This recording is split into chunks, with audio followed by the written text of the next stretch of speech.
Hello everyone, welcome to my live stream. I am foregoing Inktober today because I really want to get this done. It's my Halloween illustration and I'm going to make postcards out of it for my patrons. As their reward, they get a copy of every new illustration I do. And I really like to get them to them before Halloween, or at least on Halloween, which is next Wednesday. So I don't have very long, since it's not just that I have to finish this. I need to finish this, scan it in, and since it's so big I have to scan it in 2 pieces and then splice it together. That takes a bit of time. And then I gotta send it in. I use Vistaprint to get my postcards because they do a really good job actually. But that means there's a few day turnaround. Since it's a postcard, hopefully I'll get them I'm gonna see what expedited shipping is like for Vistaprint. And if I can get them on Monday, if it's not too spendy, then I could send them out and they would arrive by Halloween. One of my patrons lives in town with me, so that one should be good. It should take only a day for it to get to him. But anyway, that's what I'm working on today instead of Inktober. I don't have time this afternoon to work on this or Inktober because I'm doing a nice birthday dinner for my husband's mom.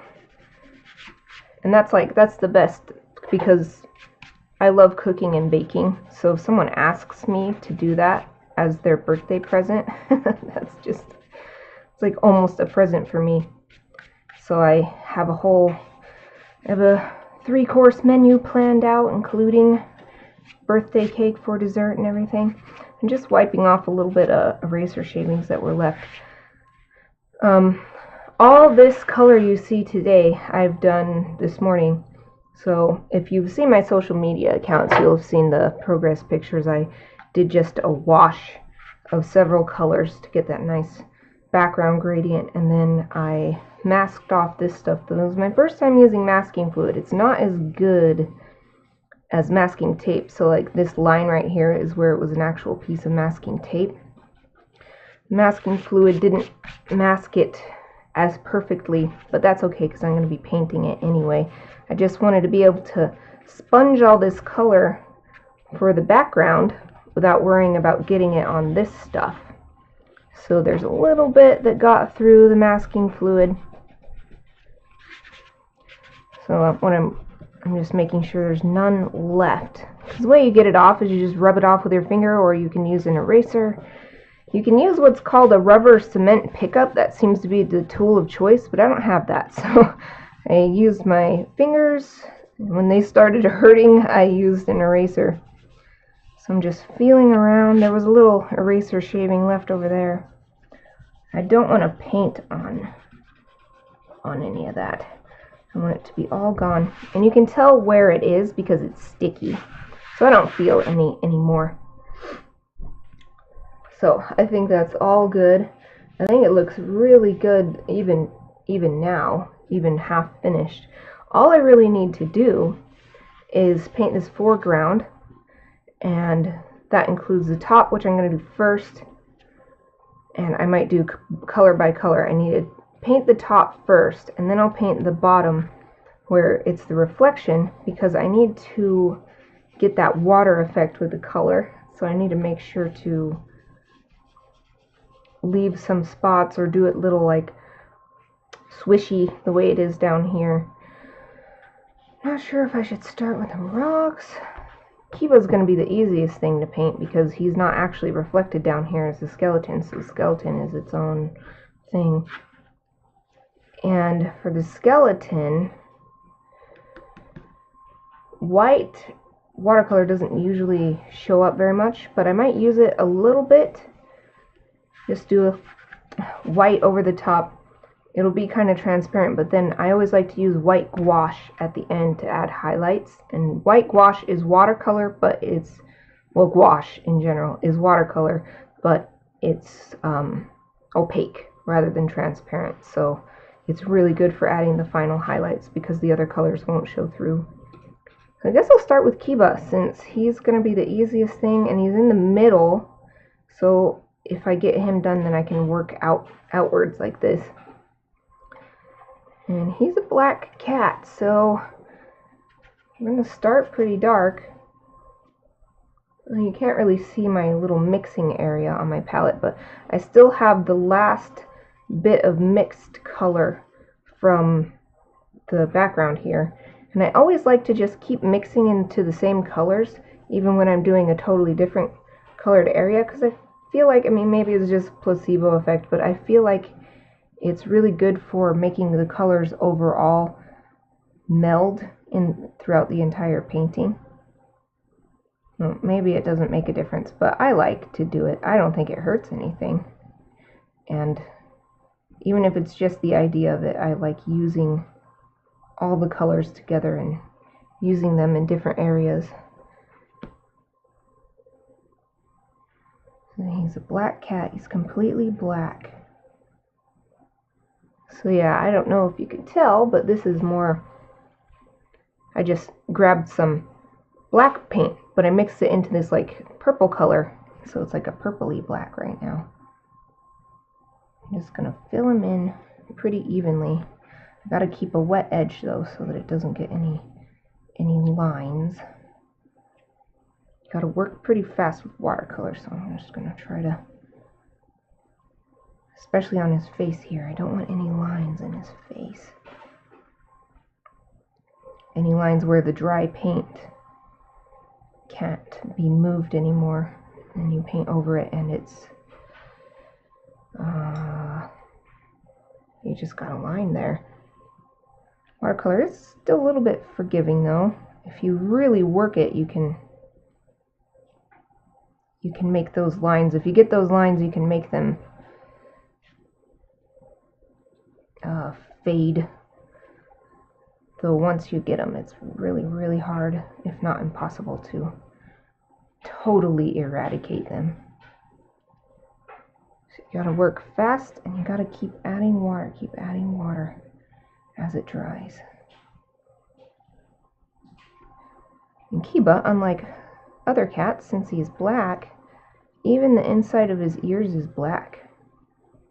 And a lot of cats have pink inside their ears, or gray, or it's a lot lighter, but he's actually, inside of his ears is pretty dark. That makes it easy for me to paint him. I don't have to worry about saving the inside of his ears. Just paint it all black. Keep a wet edge, but keep adding pigment.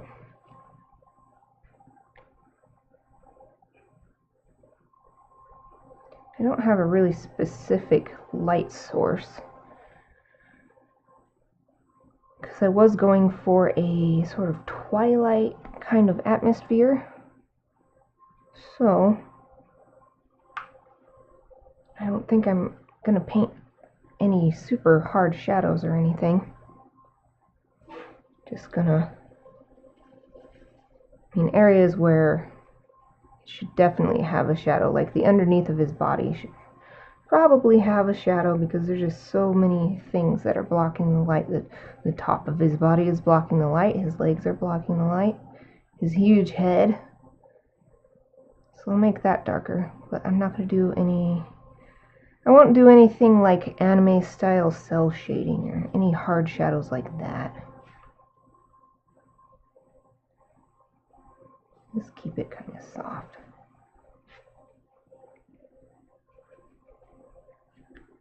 There, would you look at that? Look at how cute he looks already. He already looks so cute.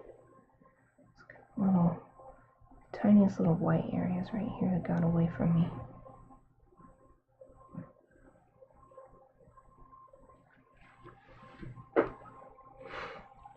Now, I think I will use black. I'll use the same black and like purpley mixture for his pupils. But I'll make it much darker. Put it on a lot heavier. And I'll do his nose and the inside of his mouth, though not the tongue, but his like gums. And on his nose I'll use gouache well, not in a second, but at the end I'll add a little shiny highlight on his nose. Yeah, that's good. Oh, Jeremy, welcome! You've never used watercolors. How easy is it to get into? Oh man, it's really easy. I really recommend it. I think you'd like it. The first watercolor I ever did was Mrs. Whittier. You remember her, I hope, from Pokey High. I took her drawing, what was it? It was drawing 2, or maybe she just had one drawing class, but I took it twice. She let me take it twice. And the second time, she just gave me like private lessons in watercoloring. So that was really cool, and it was so easy. She found some spare watercolor paper, and I'll tell you what she told me. You have to work from light to dark and leave anywhere you want to be white. Just mask it or try not to paint it. And that's all she told me, and I still like the very first watercolor painting I ever did. And my dad liked it so much he framed it, so I have it framed, my very first watercolor painting. I really recommend it also because it's so it's not just that it's easy to like try out, it's really easy to clean up. And like, I'll show you my palette.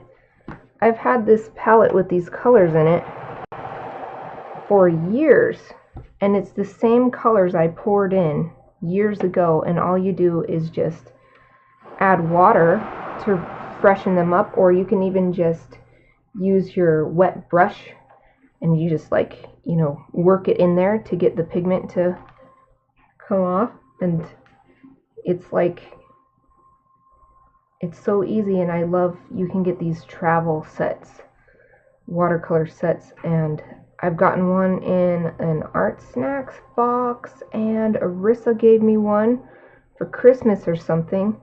And those are great, not just for traveling and plein air painting, but just because it makes it easier to paint in general. Because they're so small, but watercolor lasts forever, so you can just keep using it. I actually just recommended the Sakura Koi watercolor travel kit to another friend just like yesterday. She's been using watercolor a lot recently. So yeah, you should try it. It's really fun. I really like using it. A lot of people don't like it because they don't like how quickly it becomes permanent, I think. Well, I don't know if that's a good way to describe it, but like people who are used to using oil paints especially feel intimidated by watercolor, because with oil you've got like days before it dries, and you can just add more right on the top and cover up anything you don't want anymore. You can't really do that with watercolor. Once it's on the page, it's on the page. There's some things you can do, like if it's still kind of wet, you can get a lot of water on there and keep scrubbing it and try to pull it off. If you like did a drip and you're like, oh crap, and you can try and pull it off with a paper towel, but that's sort of like a crisis mode type of thing, not as much a painting technique. Is it costly? No, it's really, really inexpensive. I think I mentioned it, but it's, let's see, since I sent that link to my friend, it was like a 24 color travel kit was, I think, $30, and like it comes with these little half pans, and they might even be quarter pans, but they're little blocks of color that are preset into the, you know, the palette, and it'll last forever. It will last years, unless you're watercoloring every single day. But even then, if you did like a watercolor painting with that kit every day, I still think it would last you at least a year. It's just, yeah, it's safer. It's safer than oil painting because you don't have like all those thinners and stuff that are highly flammable, and the oil paints themselves are highly flammable, and you have to be really careful about cleaning your brushes, and you also have to be careful about your pipes. You have to make sure that the way you're cleaning them is not going to ruin your plumbing and everything. When I had to do oil in university, like we had to sit through this lecture on how to do all this stuff correctly so that you don't start a fire in the classroom. I don't know why they don't just use watercolor, because it's way easier. Well, I do know. It's because oil paintings sell more in galleries. But I'm not interested in galleries. And watercolor paper, too, isn't very expensive. Even this one, this is pretty much the most expensive watercolor paper you can get, is Arch's 300-pound cold press watercolor paper. It comes in a big sheet that's 4 times as big as this, and I think it cost me $20 for that one big sheet. But the great thing about it is, so I just folded that huge sheet 4 times, and that's how I got this size, because I knew I wanted about this big. But you can keep folding it and get even littler ones, and it's such good quality. Like, I don't know. It's like watercolor doesn't get enough attention, I don't think. So I'm glad you asked about it. So I like to be able to advocate for watercolor, I guess. Like, it's way cheaper than using markers. It's way cheaper than Copic markers because it lasts a lot longer. The pigments you're using, the actual paint itself, just lasts and lasts. And the paper isn't too spendy. You can even get cheaper paper and do a technique called stretching, which just means getting the paper wet ahead of time and letting it dry flat so that when you paint on it, it doesn't get as curved. So like you see on my painting, it's like curving up because I didn't stretch it. I've never used a 300-pound watercolor paper before, so I wanted to see how well it resists the water. With this weight of paper, I think that if I hadn't used super wet techniques, so like for the background, I just did a whole bunch of water, and then I put the watercolor on, and then this part was a big wet sponge with paint on it, so it was tons and tons of water. I think if I was only doing this kind of lighter application, it wouldn't even curl at all, this heavier paper. But if you use a stretching technique, you can even use the most cheapo watercolor paper you can find, and it will be pretty good. I like the heavier watercolor paper for other reasons though, not just the curling. So like with the masking fluid I used earlier, I used an eraser. So first I used my finger to like get it to rub off into little like strings, but some was really sticking on there, so I erased pretty hard with an eraser to get the last little bits off. And this paper took it like a champ. You can't even tell that I erased. Cheaper paper won't be so forgiving with erasing, especially the cheapest kind. It will just, the paper will come away and you'll just destroy the paper if you try to erase it.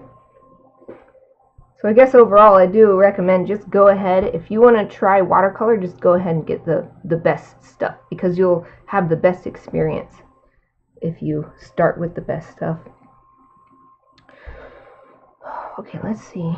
This will do a little more dark on his ears. I still want it to fade nicely, so I'm going to get it wet again.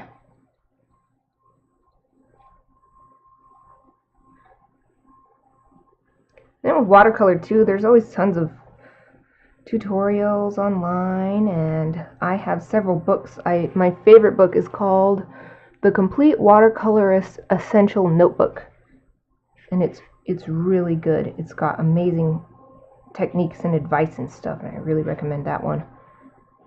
but you don't even necessarily need a book. You can just experiment. There's so much cool stuff you can figure out on your own, and techniques that you yourself might use and that are extremely hard to explain to someone else, but you figured it out on your own and it works really well for you, and it just becomes like something you naturally do every time you watercolor. That's been my experience anyway. There's tons of stuff like that where when I try to think of how to explain what I'm doing, I don't know how to say what I'm doing right now, but I know why I'm doing it. I know what I'm trying to get, what effect I'm trying to get out of it. Watercolor is one of my faves. It's just one of my fave mediums. I don't usually use it by itself though.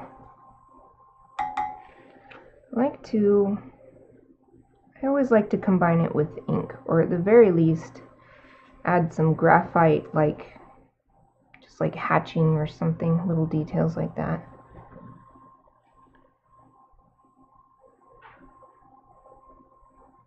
I love at the fair when I see people's watercolor paintings in the fine arts exhibition. And there are lots of people, like the traditional way of using watercolor is not using ink or anything. It's just watercolor. It's so good for landscapes and stuff. It just looks beautiful. One of the most beautiful things I think you can paint with watercolor is snow. It just looks so real if you get good at it.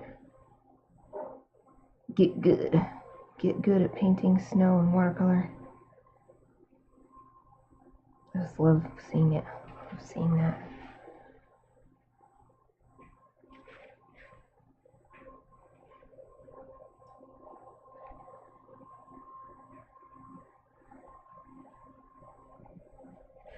I'm just trying to get his face a little dimension. But I still don't want it to be too dark.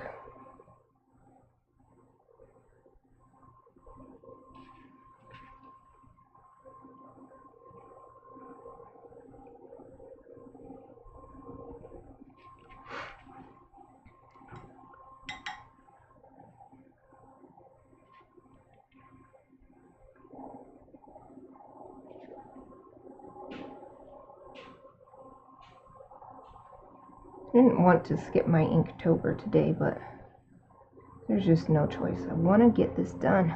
And there's no other time to do it and get it done in time for Halloween. Oh well. Alright, my friend Sarah said, as long as I'm making art, that's what matters. She didn't exactly say it that way, but I liked that message. I think that's what's more important. And illustrating is my career aim, so I think it's more important to work on this anyway. Not just for my patrons who are waiting for their next illustration reward, but just to continue filling out my portfolio and making new work.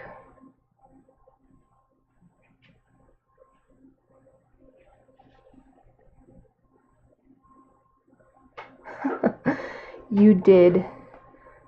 Did you draw Luffy? Did you draw Luffy for Inktober? Tell me you did. Because I looked at that prompt last night before bed. You know what popped in my head first thing. That's so cute. This is so cute right here. Ha! I knew it. Good job. Good job. There, see, I didn't need to do Inktober anyway. You covered it. You've got it. There's nothing else. You can't do anything else for that prompt. Stretch. Has to be. Has to be Luffy.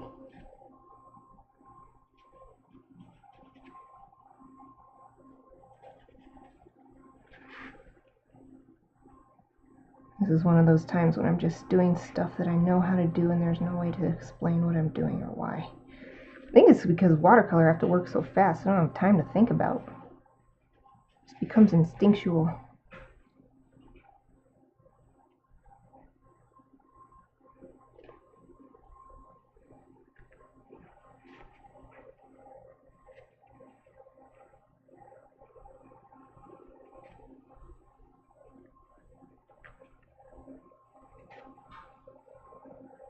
I'm still trying to get a nice gradient on his face. Don't want anything too hard. Oh, so yeah, here, I've got to remove a little bit of this, let it get too far. So just use my brush and keep swiping away and wiping it on the paper towel.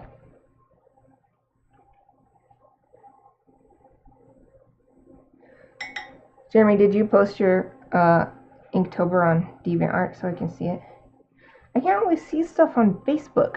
Like, Facebook will be like, here's this post that got a comment on someone today, but the post was from 2 weeks ago. Here, yeah, we're sure you want to see it again. I'm like, no, I want to see the new stuff. I don't want to see this. I've already seen it. I've already liked it or whatever. Ugh, so frustrating. Sometimes if I have time, I've been typing in Inktober in the Facebook search because you're the only one I've got who's posting them on DeviantArt. And so in order to see everyone else's for sure, I need to just search because dumb Facebook won't show them to me. It's like, oh, I know what you want to see. Look, here's this thing that you don't want to see. It's so dumb. I hate their algorithms. Ugh. It's on Facebook now. Well, if I don't see it on DeviantArt when I get on to check later, then I will just do the search. Well, hopefully you tagged it Inktober. If you didn't, then I'm screwed. Or I guess I could just go to your Facebook page. Just go directly to your page. Do not pass go. Go directly to Jeremy's page.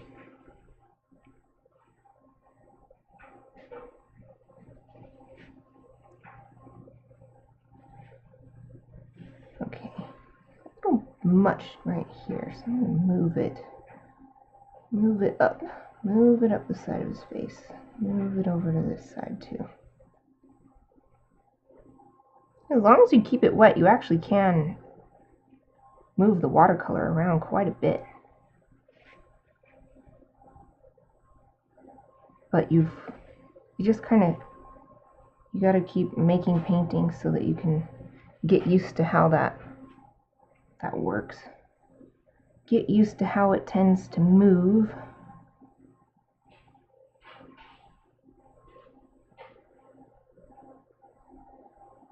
And then you can manipulate it. I just feel like watercolor is so rewarding. Because if you do put that effort in and just spend time experimenting,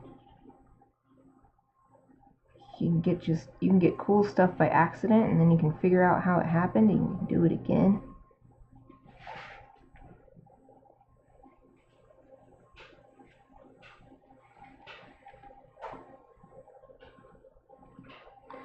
So wet, it's hard for me to see because the light is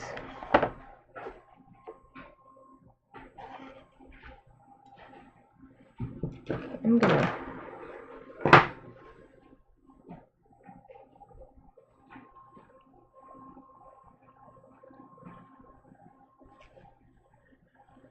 want to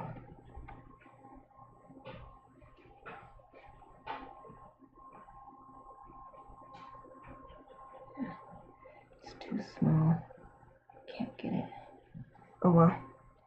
I tried. Okay.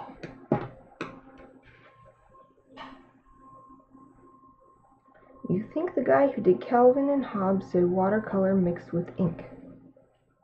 I can see that. It does always have that light,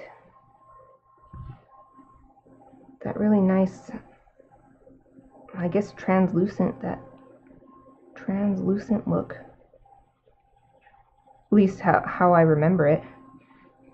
I definitely don't remember it being heavy and thick like oil or acrylic.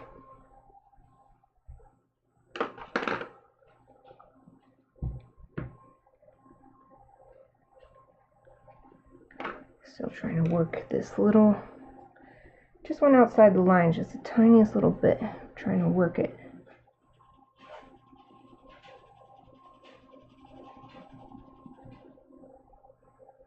So this is what I was talking about. You can scrub it with the brush a little bit. And then you dab that away. This paper towel. That's probably as good as it's getting.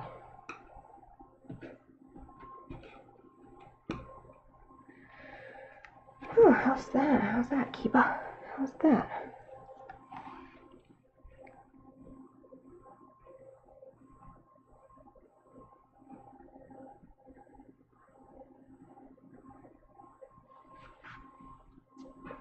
So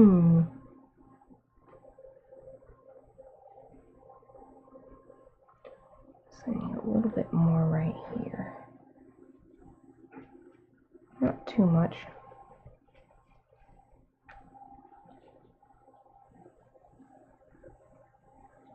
Hopefully I can get this done pretty quick, but I don't know. Since I have to do all this cooking, I did choose a slow cooker recipe, so once that's in, I'm a little more free, but I'm also making a cake and stuff, so. I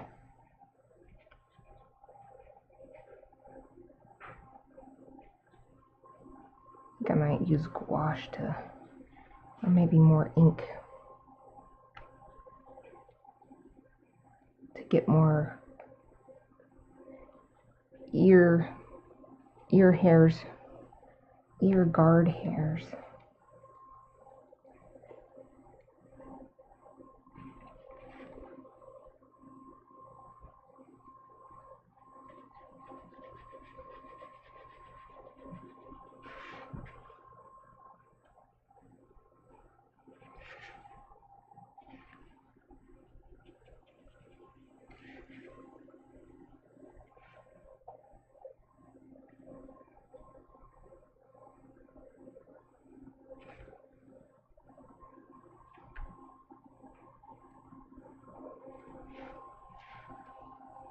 A little more. How quick does watercolor dry? It dries pretty quick. You can sort of work with it based on, I think, two factors. One is how much water you use when you apply it. I mean, I think that's kind of obvious because, you know, if you add more water, it's going to dry slower. But I've never tried it, but I've heard that hot press watercolor paper, as opposed to cold press, which is much more prevalent, hot press will dry a lot slower. And so you can work with it even more. But I've never tried it because I'm perfectly satisfied with how fast it dries on cold press paper. And even though in some areas I try to avoid those lines I was talking about with the paint drying and you're not ready for it to dry, and then so you get like a line where more paint has gone over the top, kind of like with streaking with markers, and you get that line where the two go over each other. But with watercolor, I actually like that in some areas. Like, I go for that type of edge where it's just this little like organic line where the color ends, and I really like that. I just want to control where it happens. Some places I don't want it.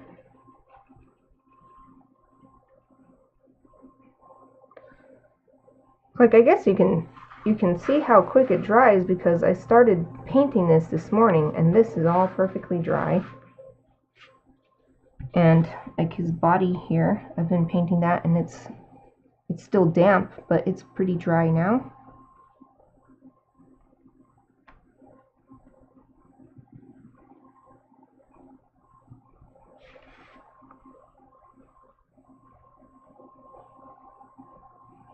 I'm going to make a sort of an upways bit of shading to help increase that feeling of like surprise or happiness that I've got on his face. Since cats don't have eyebrows, I'll just use the shadow to help emphasize that.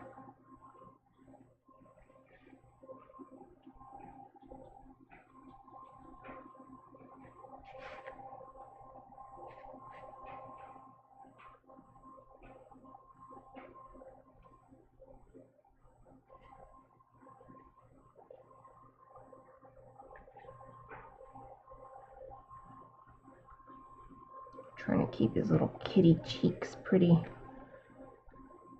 bright.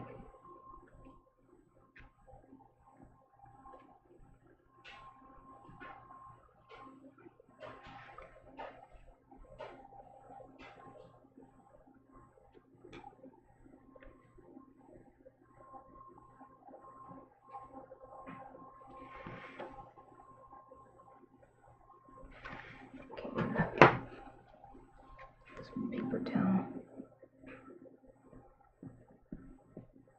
Get up even more pigment around his nose. So I want that to be pretty light.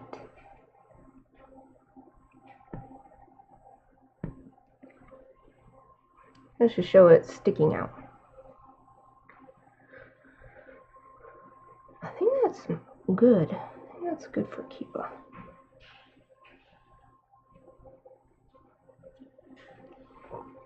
Oh, excuse me.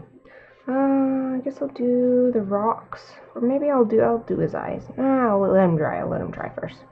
His eyes need to be bright yellow, so I don't want to accidentally get the black in. It's probably still too damp. I've got this nice picture of lava rocks with not exactly this same plant, but it's got this like water grass growing out of it. Maybe I should do the grass first. It's the lighter color. I'll do the grass first. So, so it's supposed to be Halloween, so I think I might do a yellower color. Even though all my reference pictures, except for one that has an otter in it, that's why I remember it. That one has really super dry grass, but I don't think I want it to be that dry yet.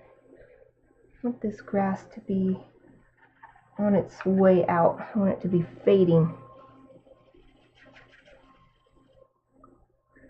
I'm just mixing a color on my palette right now. Some people are really, what's the word, fastidious?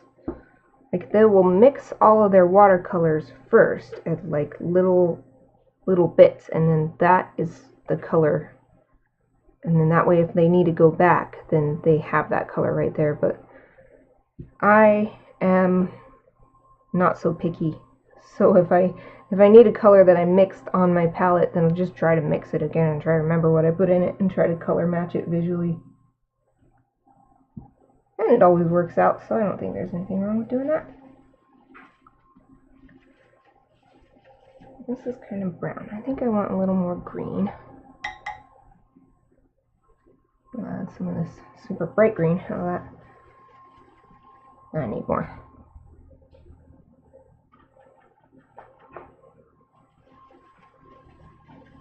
Oh, there we go.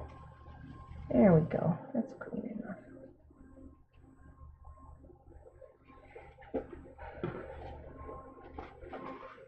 Turn it upside down so I can go like, I don't know if that makes any sense. Okay.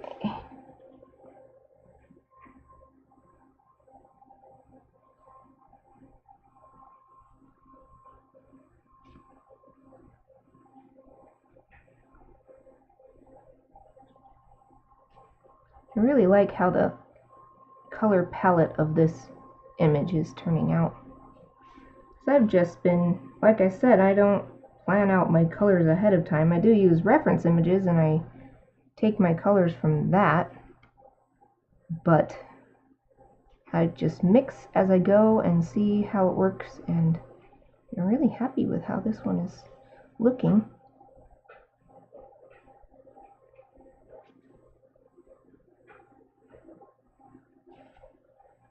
It's really fun to do the just one color wash over everything before you start painting any specific shape, because then since watercolor is transparent, it shows through. Even if it's extremely subtle, it shows through all the other colors you put on top. So that helps tie it all together too.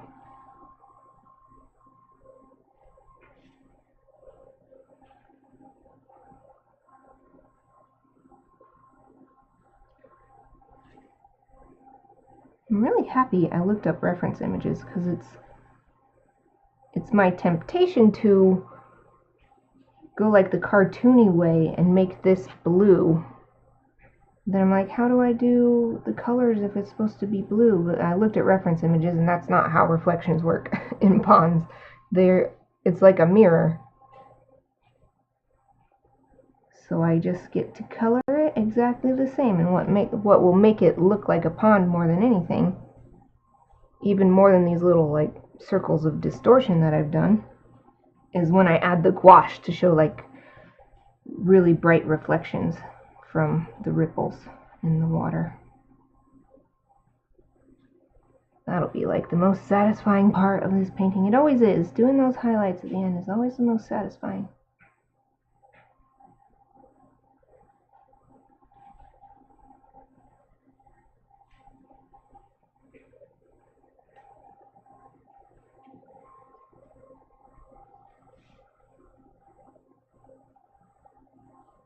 I suppose if I can't get this done before I need to get off here and start cooking for the birthday dinner, I do have tonight.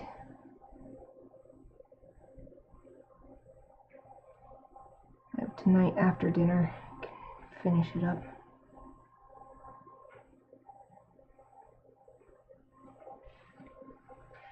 Yes, I love this color. It's such a nice color. I love just mixing. Just mixing and mixing. It does help to have a lot of colors to mix with in the first place, though.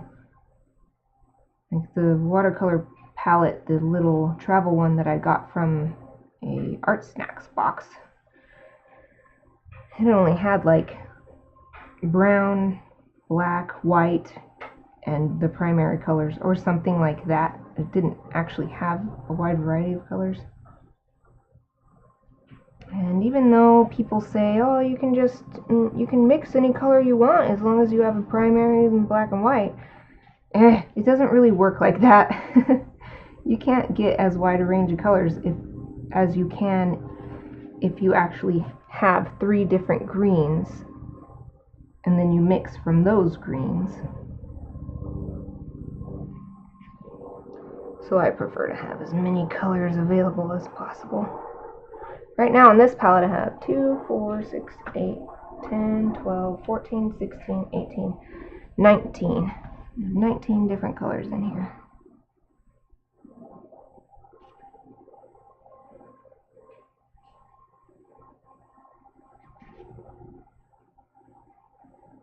I have room for 1, 2, 3, 4, 5 more.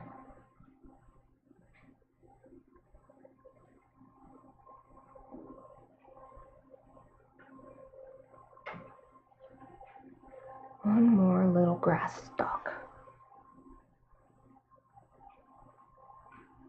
I think I might change up the green just slightly from clump to clump. So that's a nice little variety. But I won't change it too much because it's still all the same like breed of grass.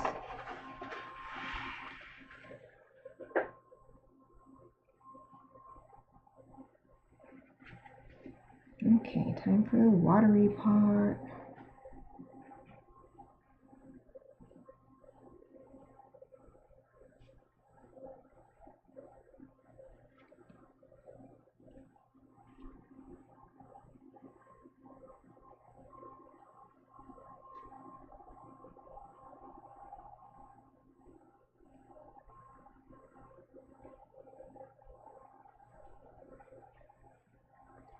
even if I can't get this done during this stream, I think I can get a majority of it.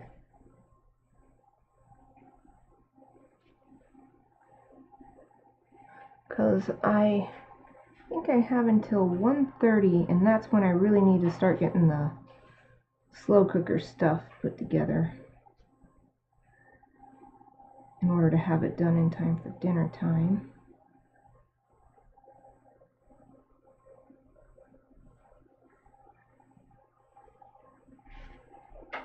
So it's still got over an hour.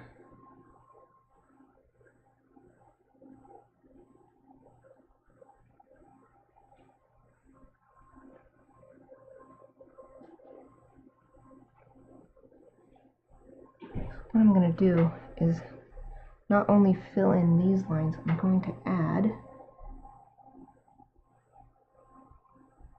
little distortions of color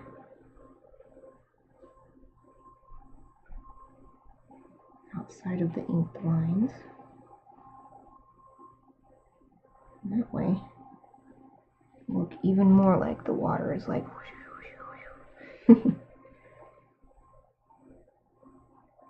So with the ripples in the water, it just distorts the way that the light is reflected back into the viewer's eye.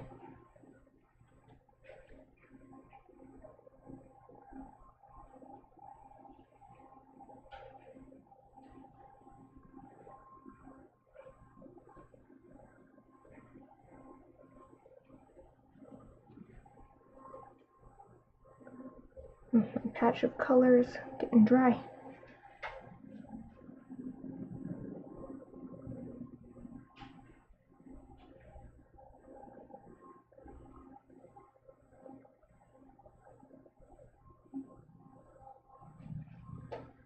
Even though I painted way the heck out here,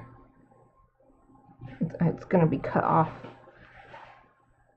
I want it to be scalable to 9 by 12 in that family of sizes.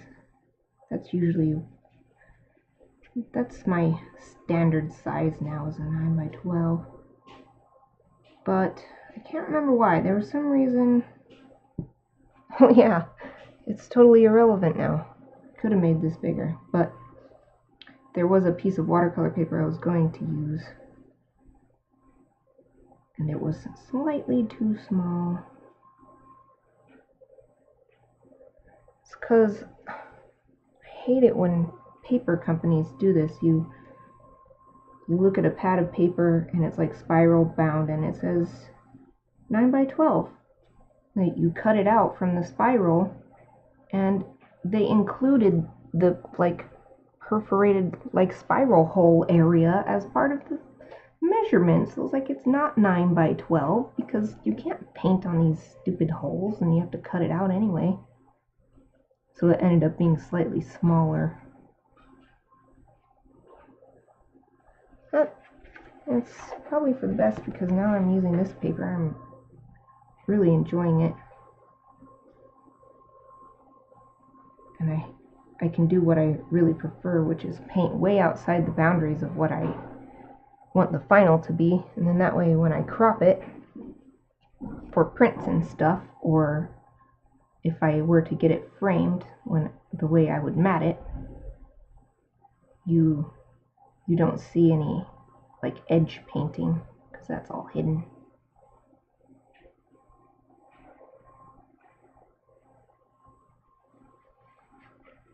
I feel like a long time ago I used to feel like it was a waste if I didn't cover the entire paper. But these days I really appreciate that extra space. It's like space to rest my hand on and not worry about it, or it's space to paint outside of so that you don't get the obvious edge marks.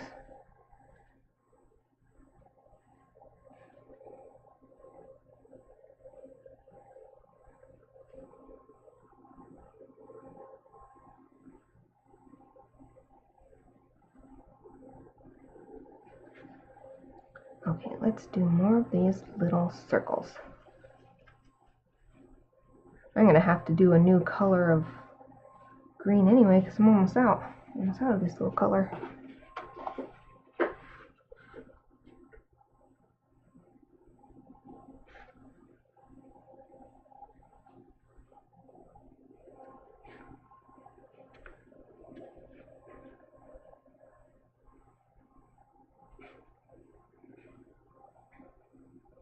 If I remember correctly,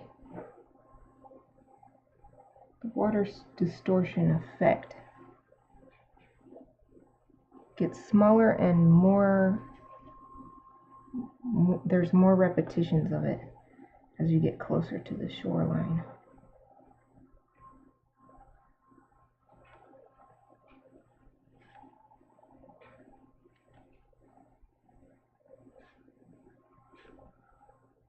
Oh, cool. That works out super cool.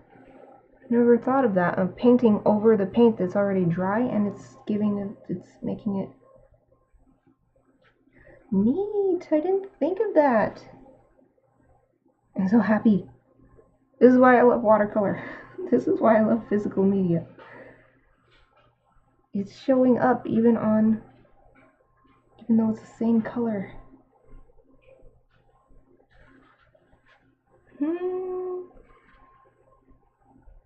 That's so cool.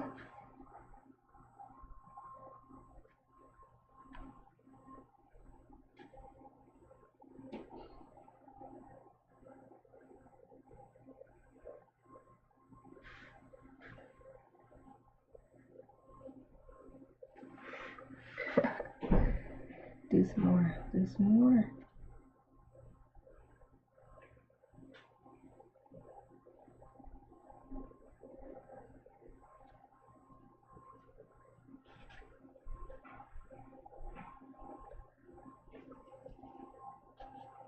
Yay!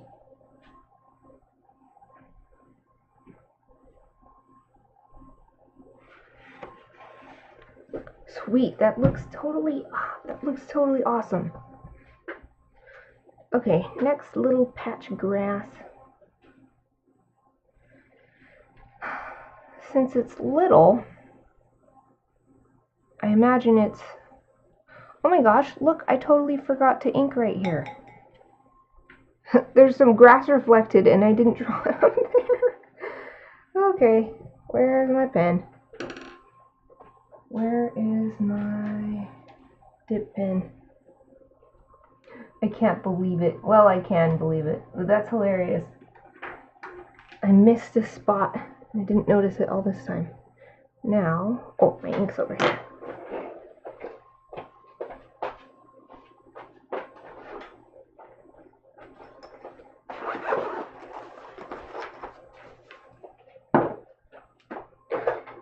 So I was like, here's this patch, here's this patch, here's a... Huh? Okay, just gonna eyeball it. Such a small little detail, it doesn't matter if it looks like exactly like a reflection.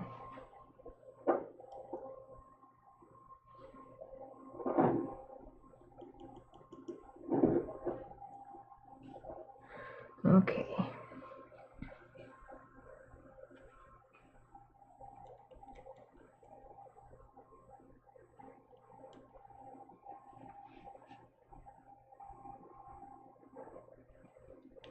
So funny that I missed one.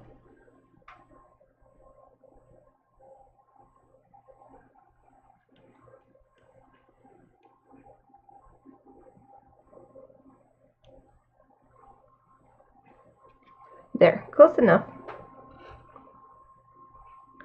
Wipe this ink off of here.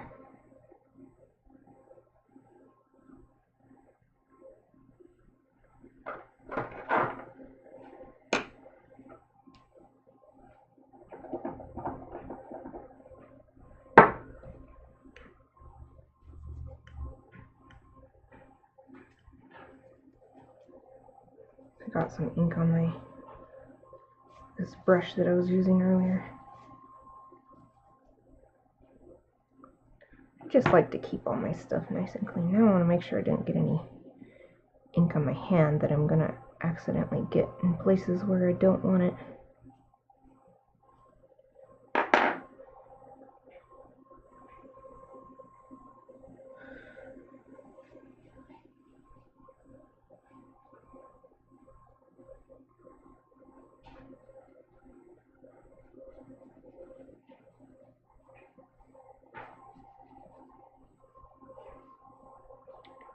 Okay, am I good?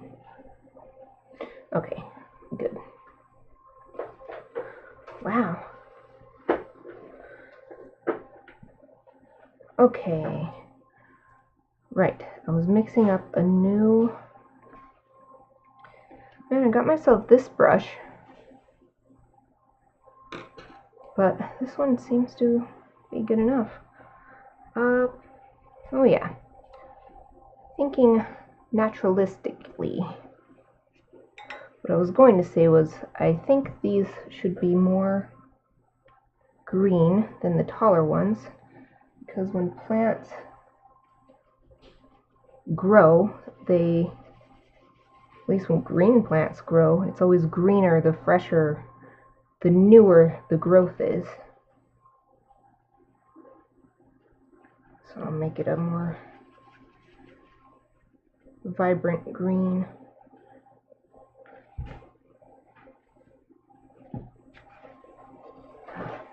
I won't turn it over. I'm sure that's dry, but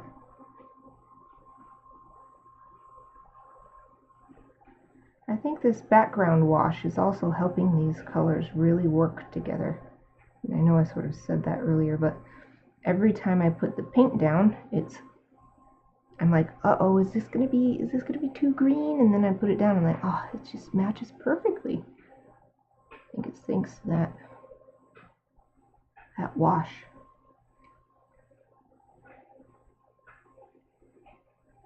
Just loving the overall, I guess the overall color. It turned out really autumny, which is perfect for Halloween illustration.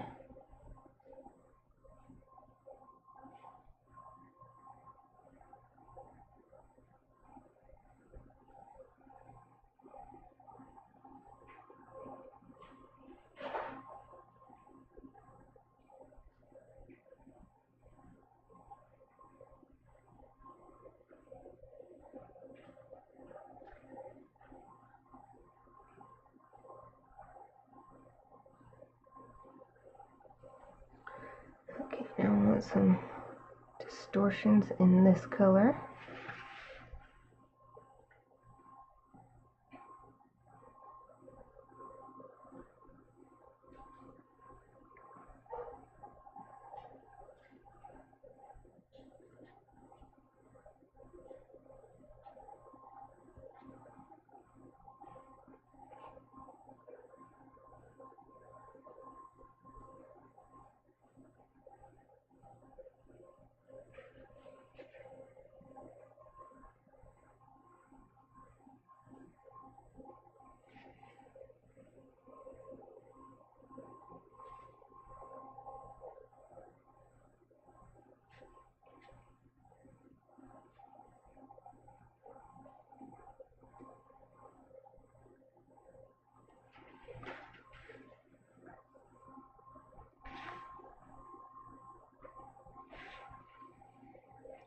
Okay, next color.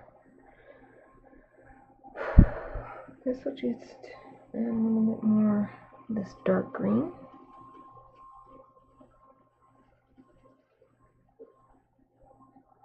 This back bunch.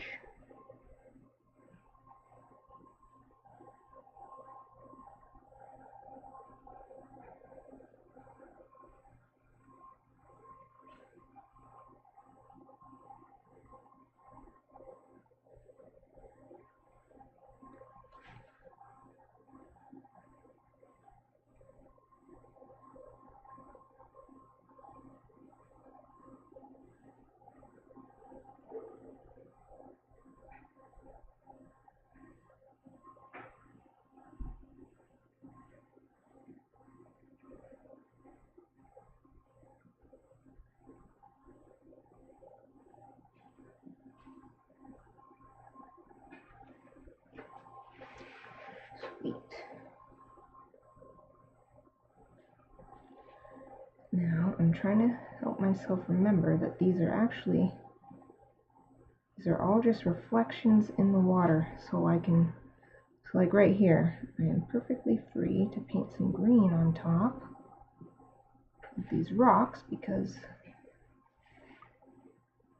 it's just reflection.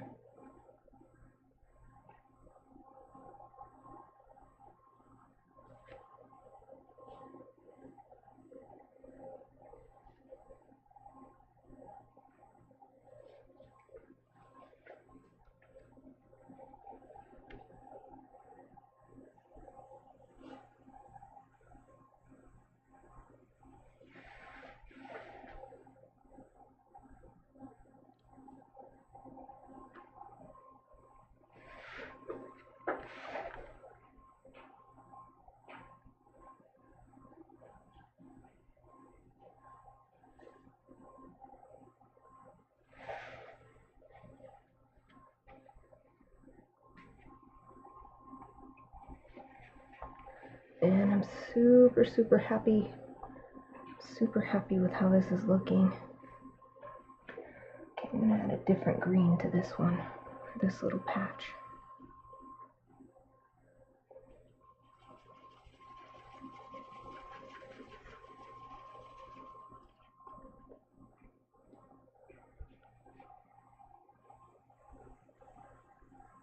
Added more of a blue-green color to it.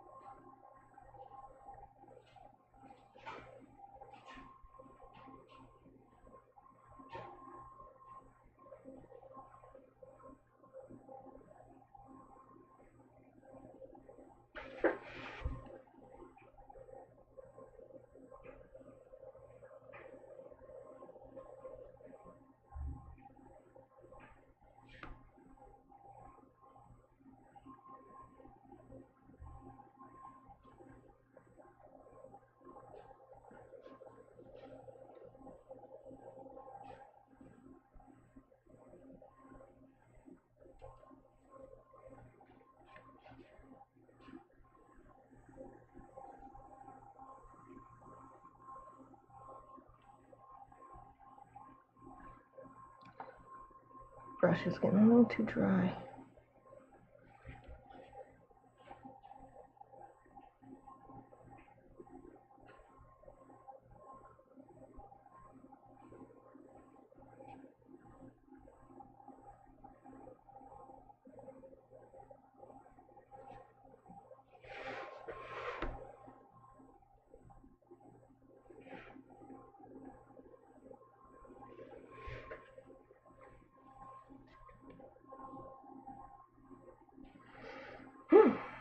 Okay, now to mix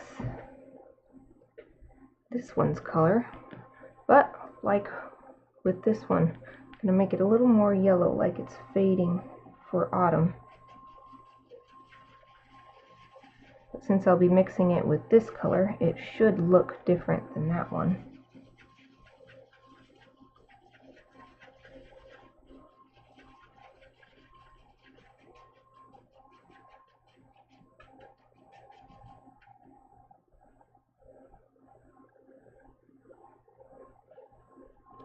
Brighten it up a little bit with like a sunshiny type of yellow.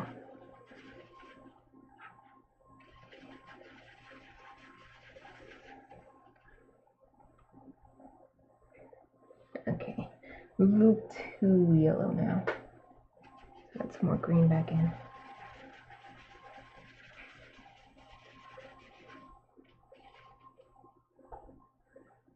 This blue-green.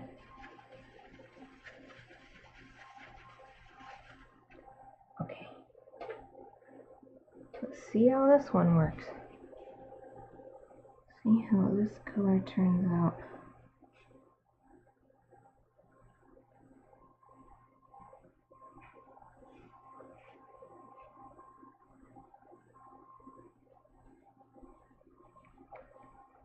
It's really great that even though the masking fluid didn't completely mask those areas, once I put these colors on top, you can't see it.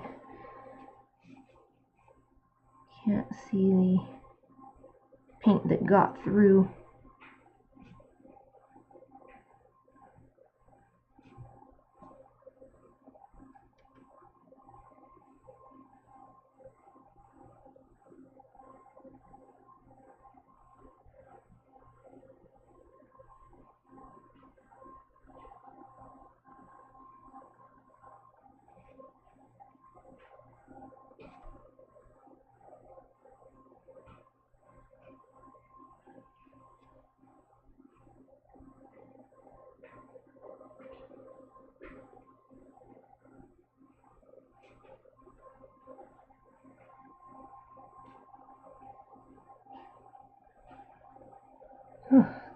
little group of grass is really tricky.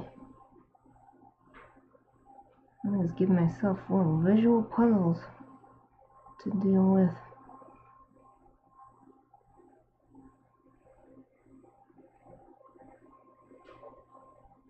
And it's so small, even though I'm wearing my glasses, it's a little tough to see.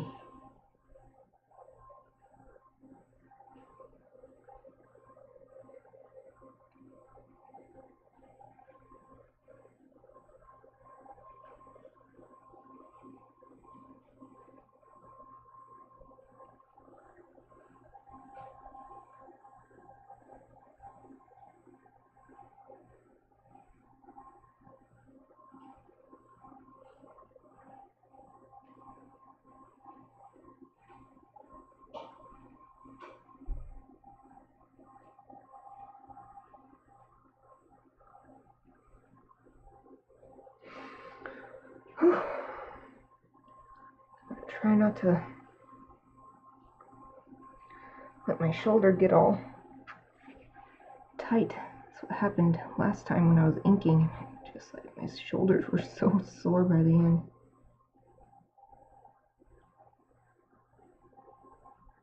They were still sore yesterday. But that's what happens when I need to do these little fine details. It's like my whole body is ready to help. Every single muscle tenses up to help hold the brush still.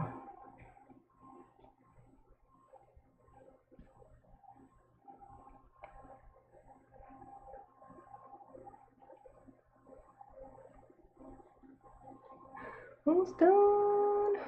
Almost done with this little patch of grass.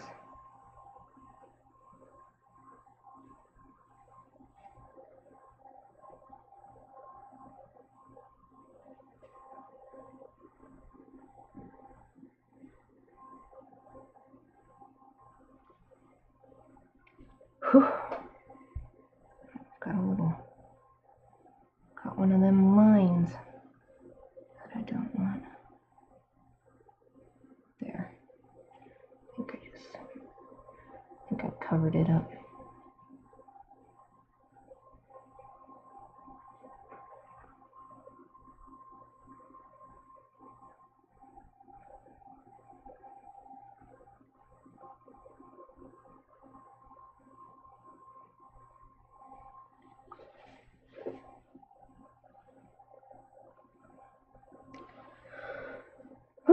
Okay, down to the reflection.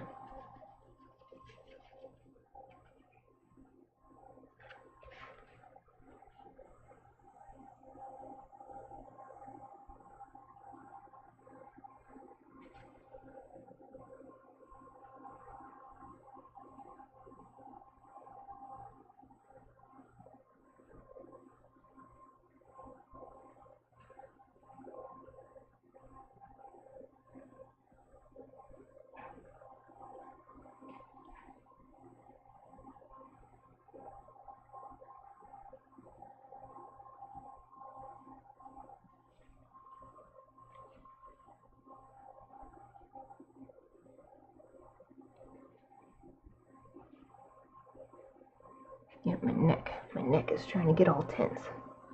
Stop it, neck. Be relaxed. Relax. Relax, neck.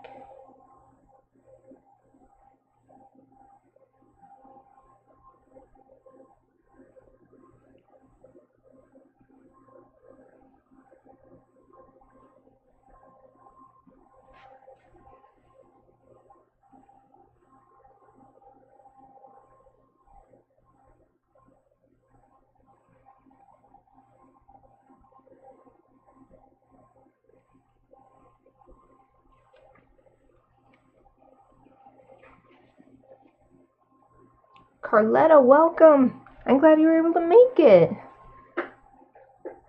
You made it back into service, but you might be in and out. I'm glad you could at least stop by for a little bit, even if you have to leave cell range, or whatever it is. That looks fantastic. Thank you!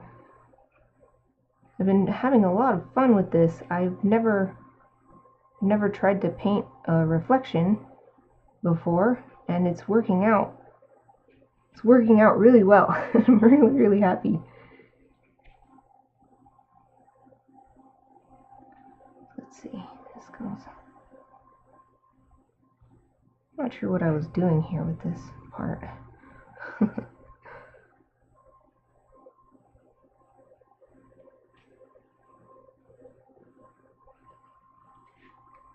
This is my first watercolor painting in a long time. Like proper tube watercolor, not watercolor pencil or something.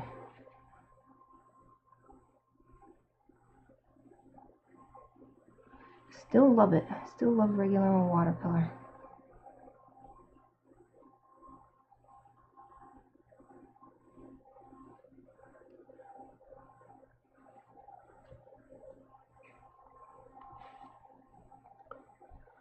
What mediums are you using now?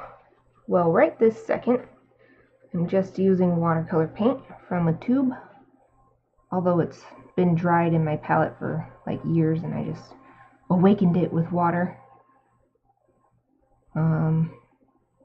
Earlier, before I was streaming, I used some masking tape and masking fluid to block out this area while I sponge painted the background.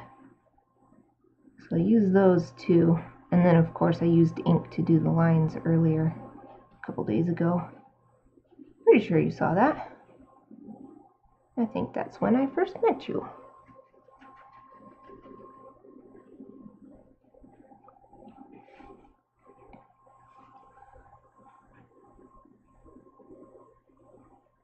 It's been so long since my last watercolor. I guess I like to jump around, but I love watercolor so much. I don't know why I don't use it more often. And I guess I just said, but still, I always have fun. I always have fun using watercolor.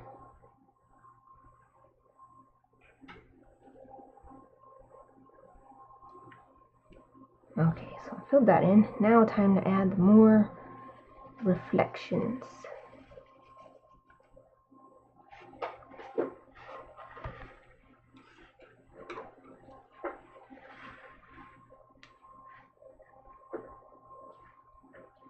This is so fun to watch transform.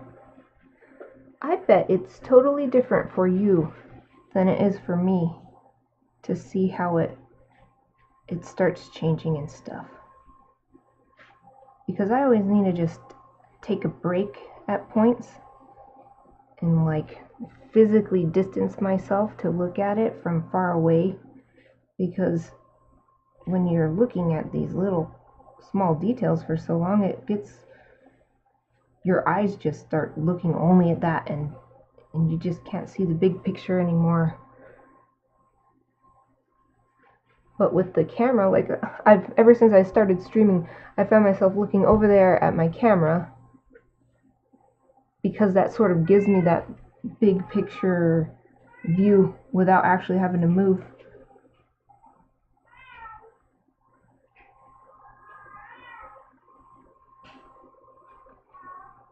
I need to watch someone else stream themselves doing watercolor, and then I can see if it seems really different.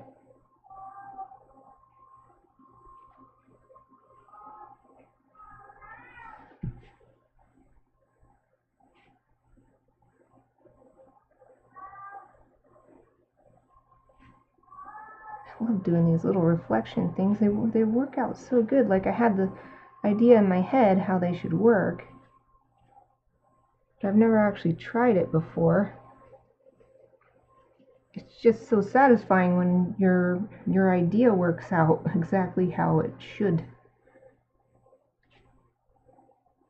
The first time you try it.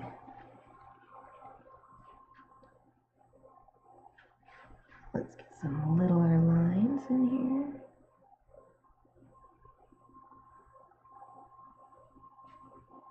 Ripples in the water, distorting the colors. Get some in the background behind. I don't want to go over these because these are not part of the reflection. But I do want to go over the ones that are part of the reflection.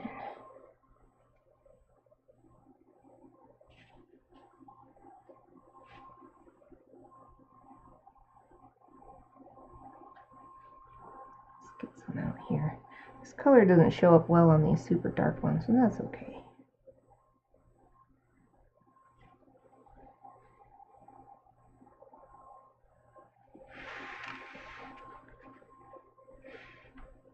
Let's get some in here too.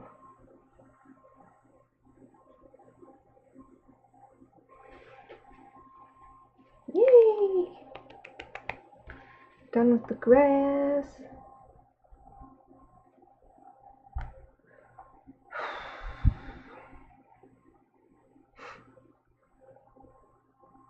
I don't think I'm going to do any shadow on the grass. It's such a small area, I'm just going to leave it.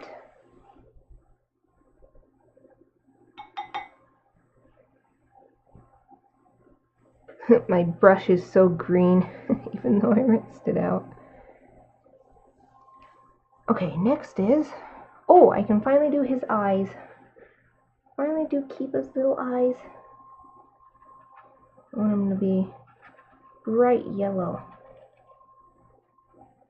Well, maybe a little bit amber yellow. Mixing the color on my palette.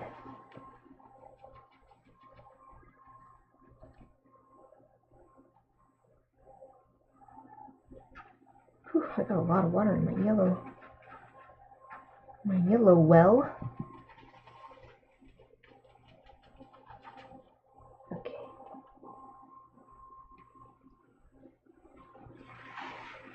Just in case that's still wet. Probably not, but just in case.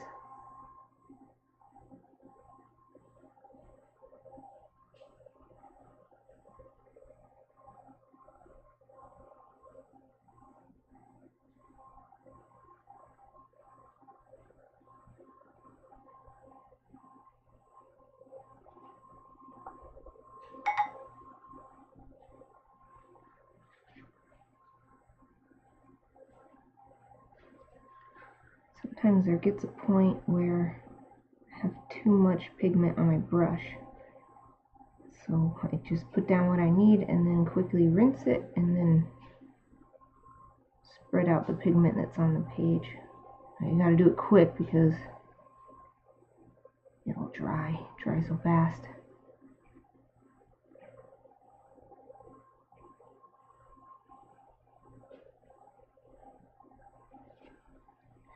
And I got a little bit.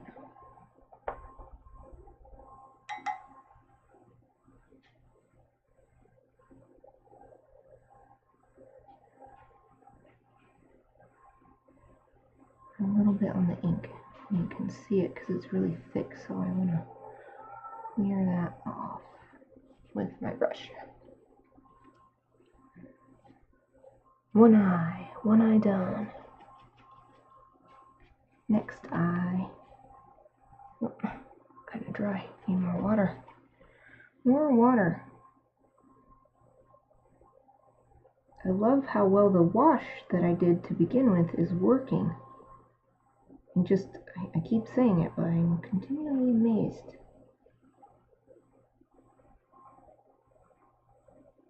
I've done washes before, but never quite like this where it's the entire background.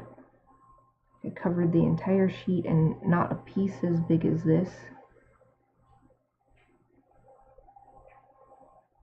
I've had the idea in my mind to try it, so this was the perfect opportunity to see how it would work.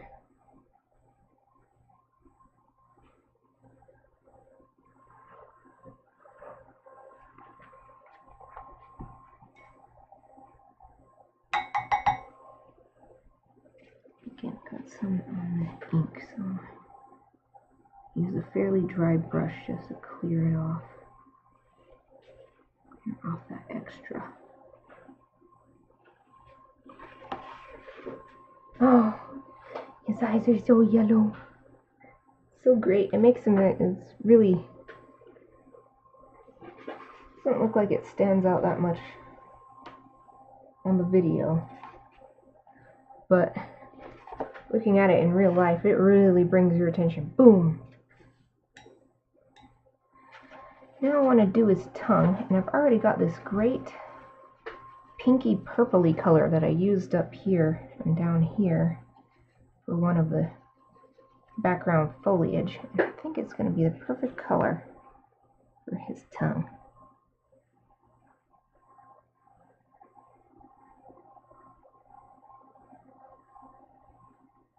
Be extra careful not to get it on his tooth. His one little toothy. Yeah, that's good.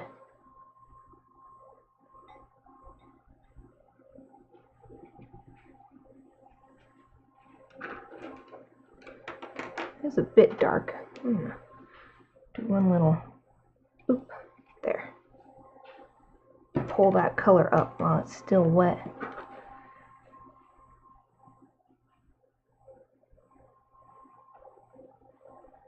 I'm going to get a little white and add that to some red.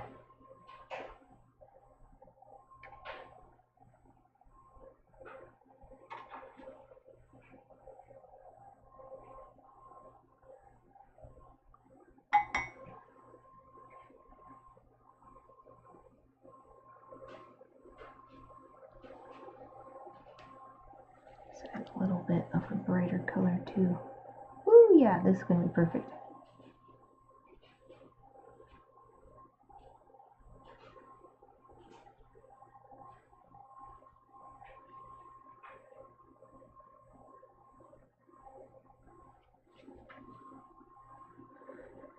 Then I'll add more of that darker color just to the top and bring it down in a gradient.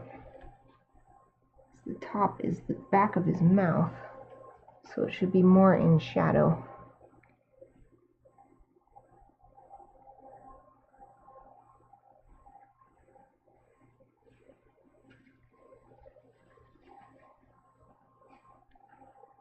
I'm using a pretty dry brush because I don't want it to get too out of control.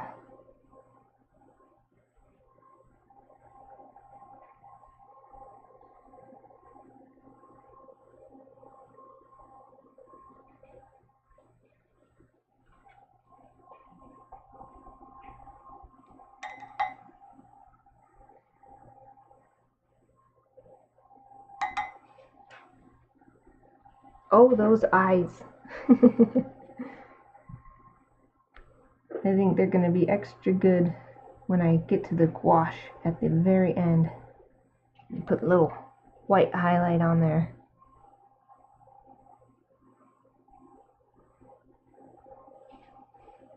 There, make his tongue fade from dark to light. Yeah, that's pretty good.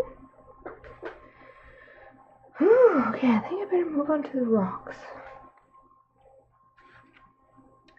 And I have this great reference still up with these lava rocks.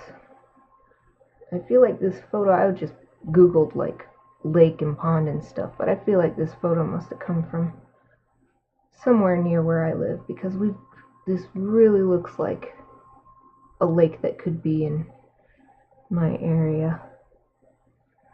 Okay, so I need a lot of gray.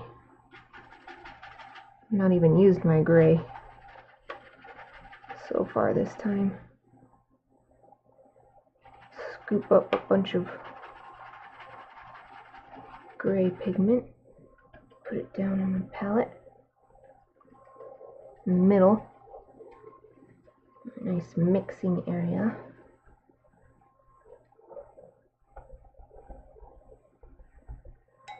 Now, there's also some sort of brown. Mix some brown in.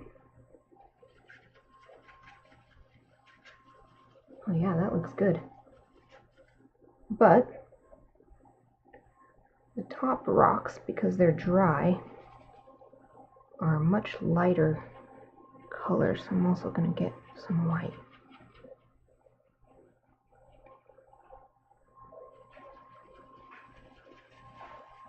How's that? Ooh, I'm liking it. I'm liking it. I mixed it right on the green that I used for is water grass, which I also mixed right on the purple. So they all have a little bit of each other in them. I wonder,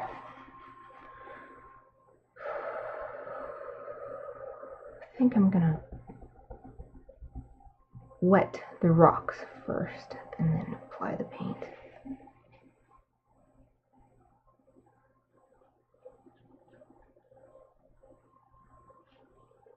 The whole rock area wet first. I'm gonna turn it upside down. You can see closer. This part of the painting is closer to me if I turn it upside down. Be extra careful getting in between the grass. Don't want to get the grass wet or the gray will flow right onto it. Definitely don't want that. Okay.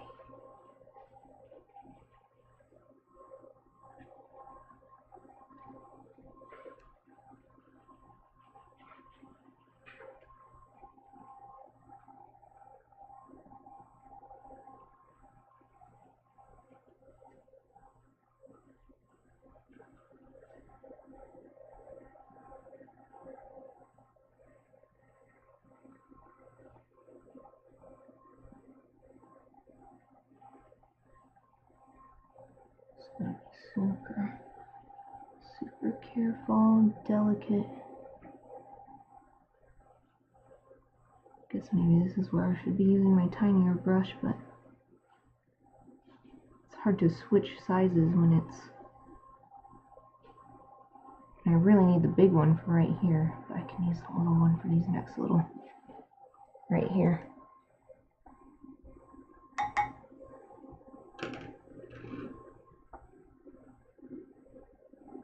I used this little brush earlier to apply the masking fluid.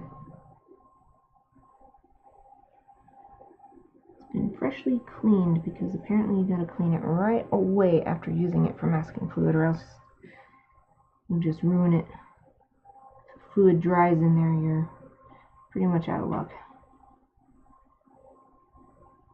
So I didn't just rinse it as I want to do. I actually used my brush cleaner and everything right away. That was perfect anyway, because then it gave the masking fluid time to dry before I started painting on top of it.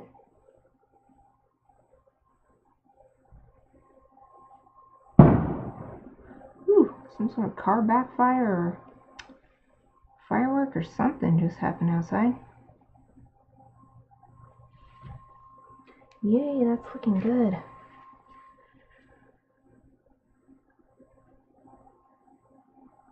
Okay, let's paint this little section.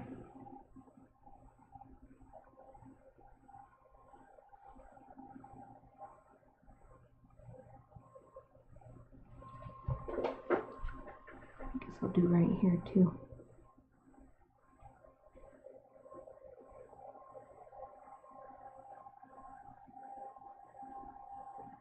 This tiny little triangle.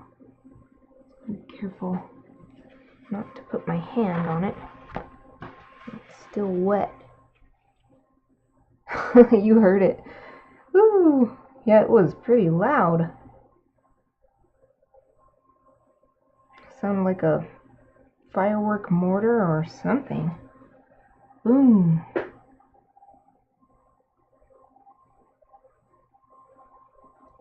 This summer, someone nearby my neighborhood, or in my neighborhood, was doing illegal fireworks like every night at like 11 p.m. they would set one or two off.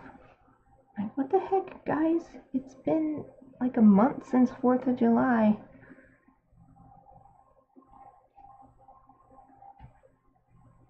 At least they only did one, so it wasn't too bad for those of us trying to sleep, but still super annoying. Especially since those fireworks are illegal for good reason. If one were to go off improperly in a neighborhood like this, it would set the houses on fire. I don't want my house on fire.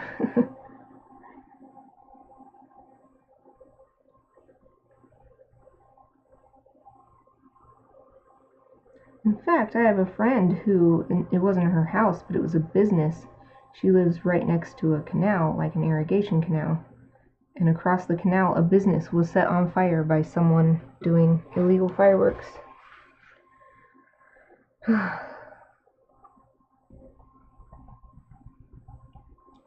That would not be good. You are right.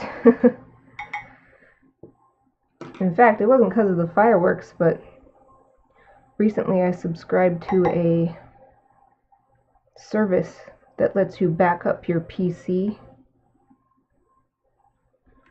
because I realized my entire career is on my PC. If something were to physically happen to it, if we had a flood or a fire, or I don't know, the house collapsed and crushed my hard drives or something, I would be so screwed. I have like 20 years of artwork and all of my business stuff is on there.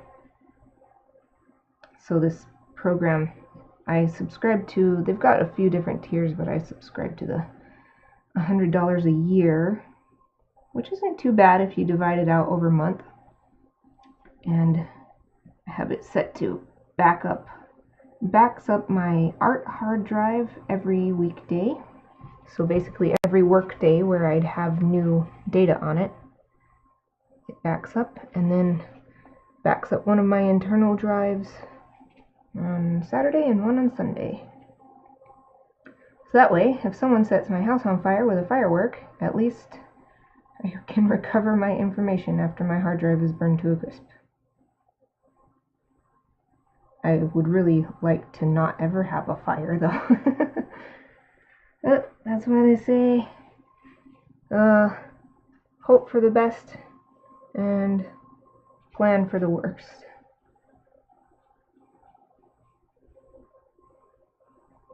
If you do that, if the worst happens, then you'll have the best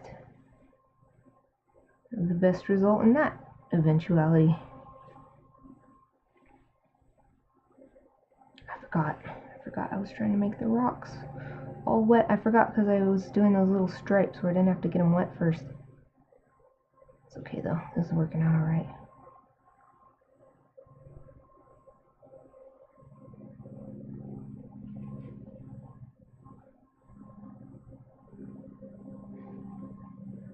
Or a sinkhole.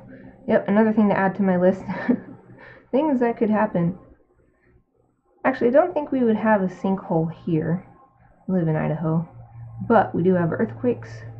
We're near several active volcanoes, near enough that it could cause a lot of problems for us. And of course we have blizzards, we have floods, we have all kinds of stuff. Wildfires, that's the biggest thing that happens regularly, is wildfires.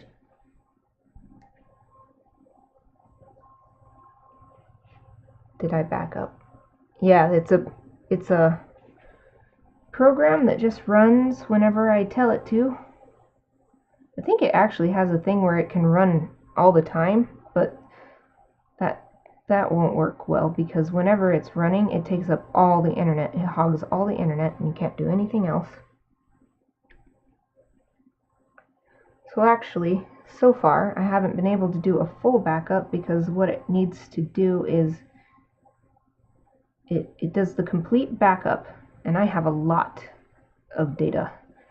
So it hasn't been able, even though I'm running it overnight, every night, hasn't been able to back up everything yet, but the great thing is it doesn't start over from scratch the next time it starts. It just finds what it hasn't done yet and then backs that up.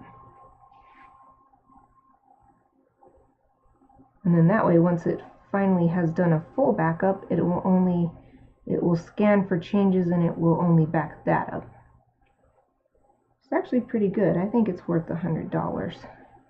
$100 a year. It's sort of like insurance, I guess. Plus, it's handy for not just for emergencies, but if I want to upgrade my PC and I can't easily transfer my data from my hard disks, I can just download it. It would take a long time, but that's a possibility.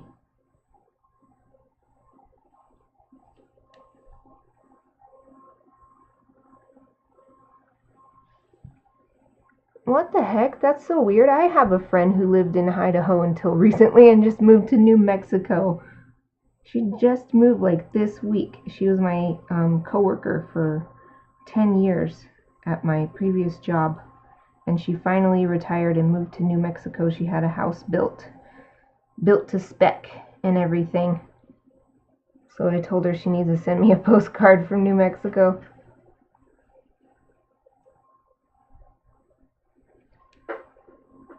Speaking of fire, I smell smoke.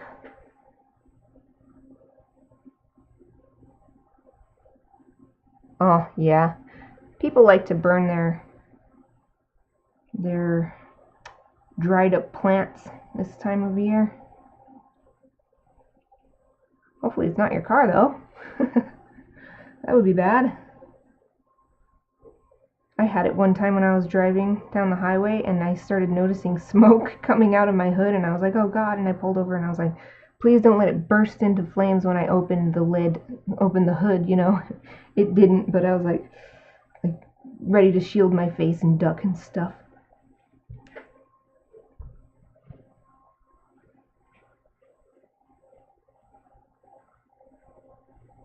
What kind of parts are you getting, if you can tell me? If it's like private for work or something. You don't have to, but yes, it'll be interesting to know on your way to get parts.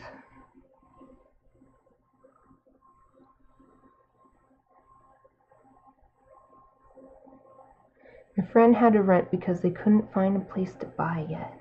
I wonder if the housing market there is how it is here in Idaho right now. Idaho is, or at least I live in the Treasure Valley area, so that's southwestern Idaho, and it's really...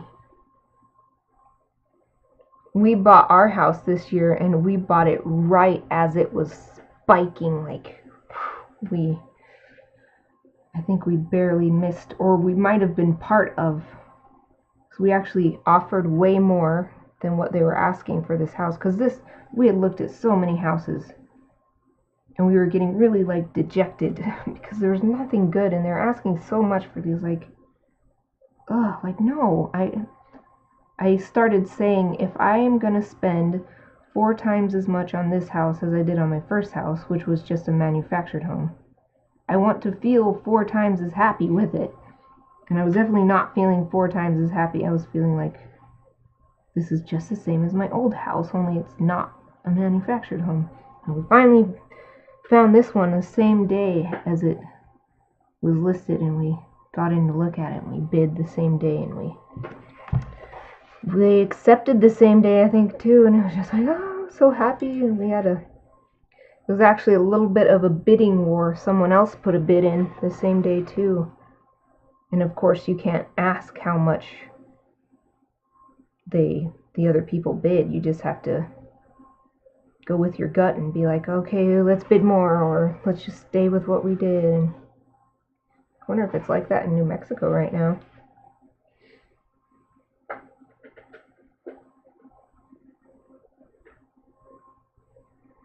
You need a matched set of 4 belts for the roller mill. The roller mill? What's that? I was like, know what that makes me think of? Oh, okay. Here you go. We work at a feed yard, so we roll the corn we feed to the cattle. That's what I was about to say. I was thinking roller mill makes me think grain.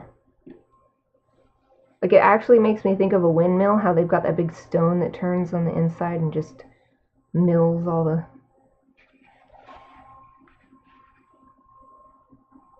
That's cool.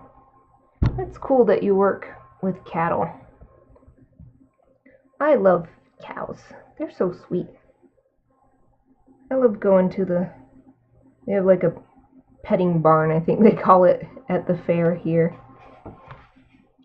And you can pet the cows and stuff, and they always lick my whole arm, like their tongues are so long, like me. So cute. Now with these rocks,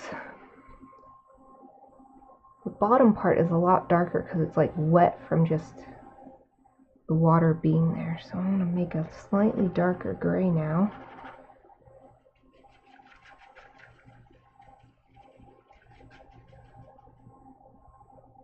I need to add a lot more water. It's getting too dry on here. Add more water. And I'll paint a nice little dark stripe along the bottom of each of these rocks to show that it's wet from the water. Wet from the pond.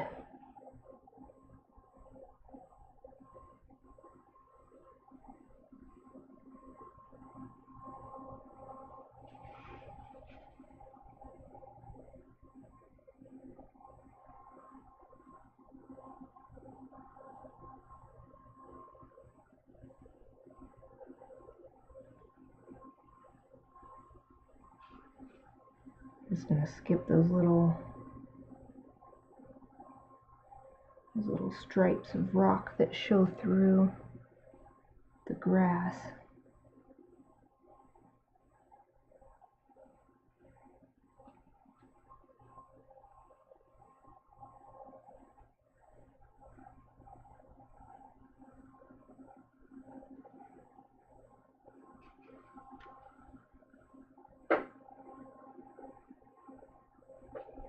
You love cattle as well. They're fun animals to work with, so curious. You mean they're curious like they like to find out stuff? I don't know if I'm explaining that right. Are they curious like they're interested in stuff, or curious because they're strange, like, that's curious?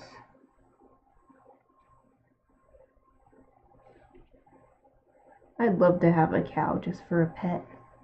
Just have a pet cow. And run around with it in the backyard and stuff. We don't have room for a cow. That would be so fun though. It would be cute. It'd just be like a really big dog.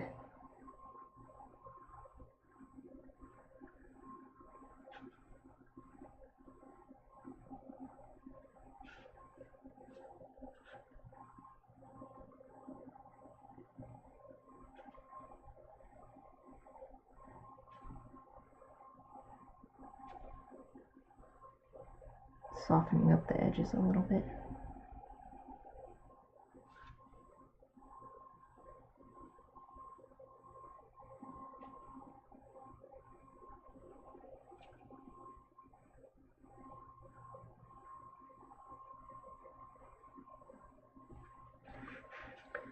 Okay, now I need my smaller brush.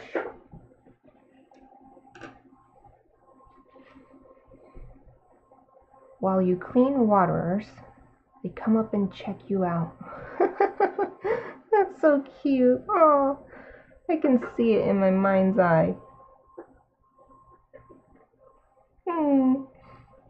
It reminds me, I've seen like a video where someone has like mooed outside their cars. They're driving down a highway, and as they're mooing, then the cows are like, oh, and they're following the moo, and it's moving so fast that they're like running. Or I've seen a video where a girl is like playing an accordion or something, and it makes the cows rush over. So like a Pied Piper, but you're calling cows instead of children. Children are rats, I guess. Pied Piper of Hamelin.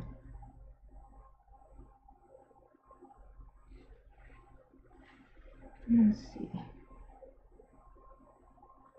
Don't want to miss any of these little parts in between the grass. Easy to miss.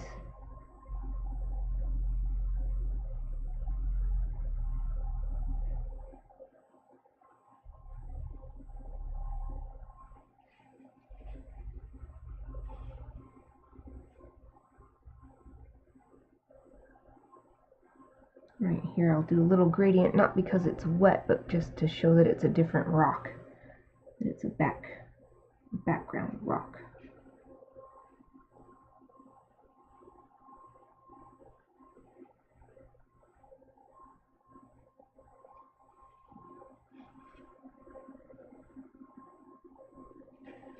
A little background rock.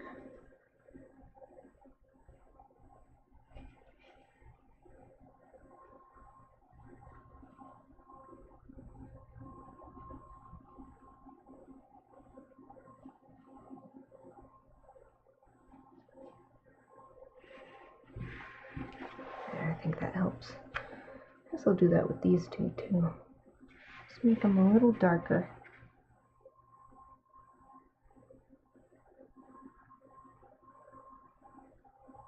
Help them sit farther back.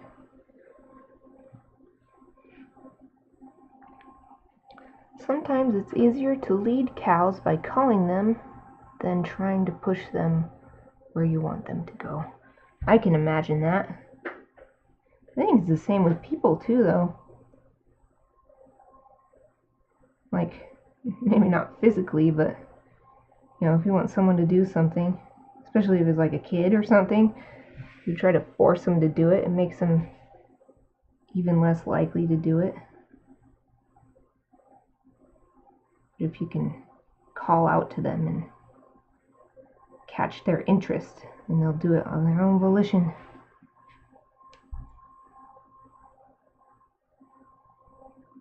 Ha, I knew it. I missed a spot. It took a second to look it over. I missed this little spot right here. There.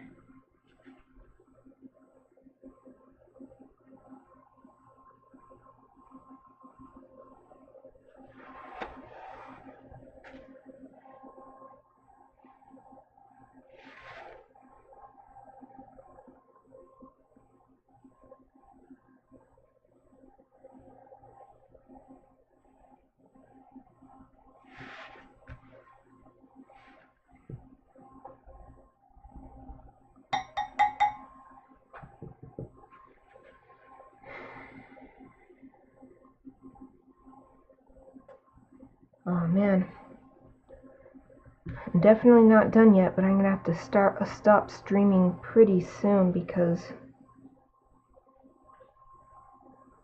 I gotta start cooking for my birthday dinner that I'm making. I was requested to cook dinner and cake for a birthday present. And yes, I love cooking. That means I get to have some of the present too. I think I at least have time to finish the rocks in the reflection. And then that way I'll be finished with this color, so it'll be a really good time to leave off. I'll just have to come back to it tonight after dinner.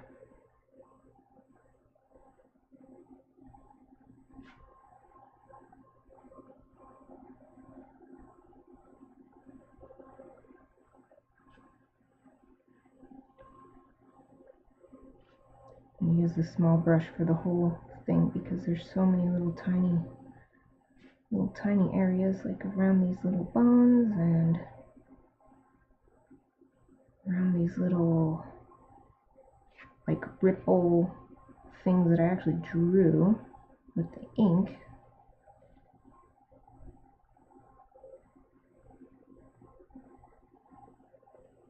Super tiny brush. Gotta keep a wet edge. Keep a wet edge.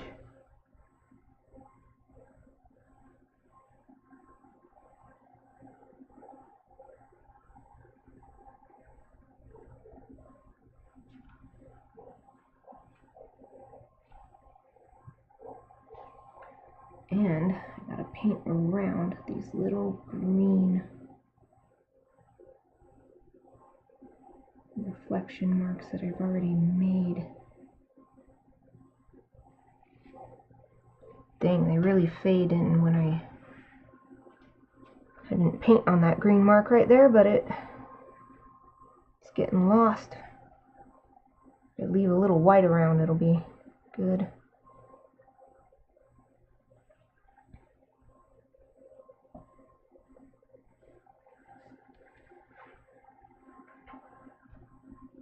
Your stream is buffering. Okay, I hope refreshing fixes it for you. Either way, I can't stay on for much longer, so it might be the forces of nature telling me it's time to get off.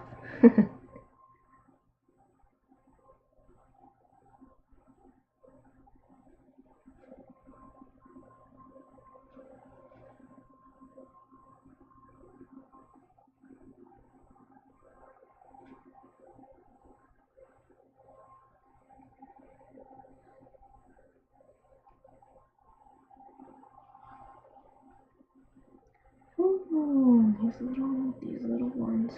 Okay. These little yellow marks is gonna be really hard not to lose those in the gray.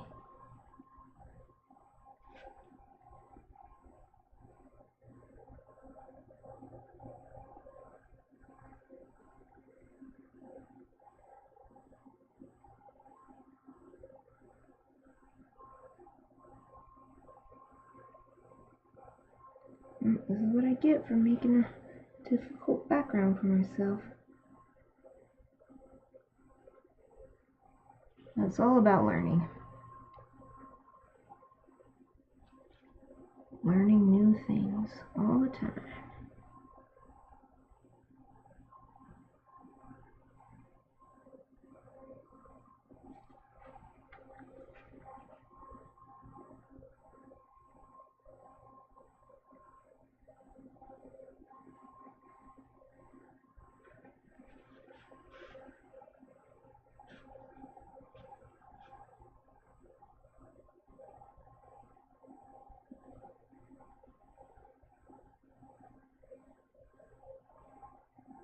At this rate, I don't think I'm getting this done in the next 5 minutes. I'll just do what I can. I'll do what I can. If dinner is 5 minutes late, it won't be a big deal.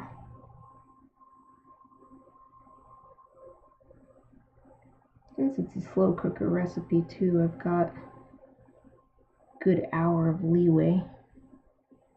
Maybe it'll cook faster and I will actually be done a little early.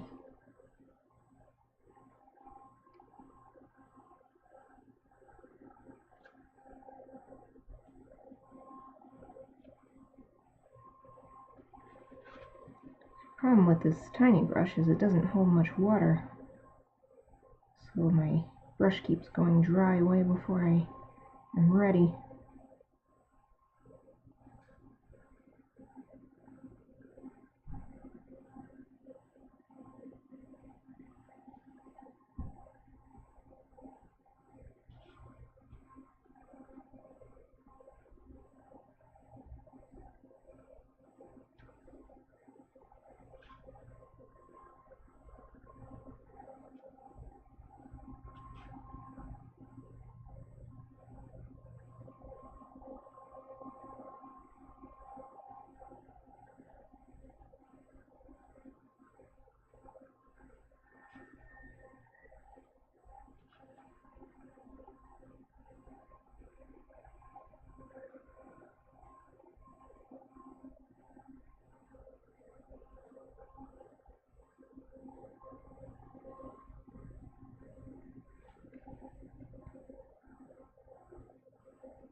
Ooh, this little tiny section is troublesome. Trying not to lose those little green marks, but it's actually such a similar color.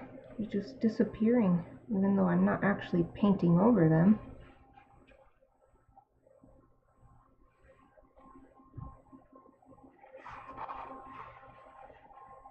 Well, at least on this part, they're standing out really good.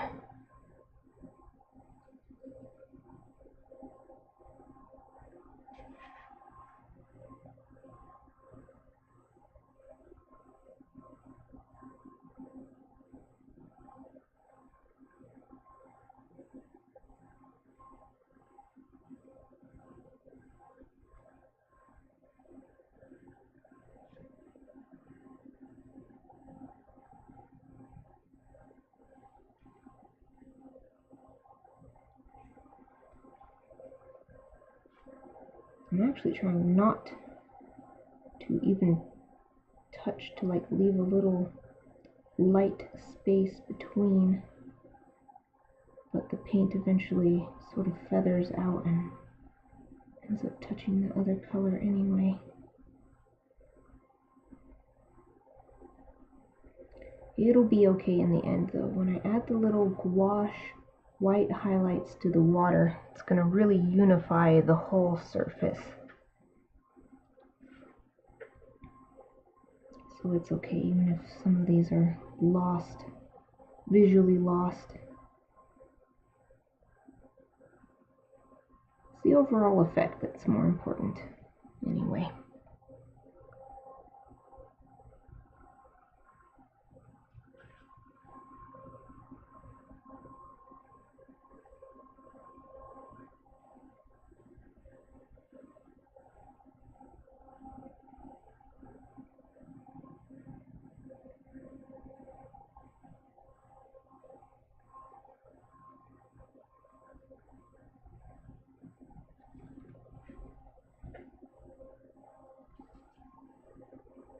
Welcome back!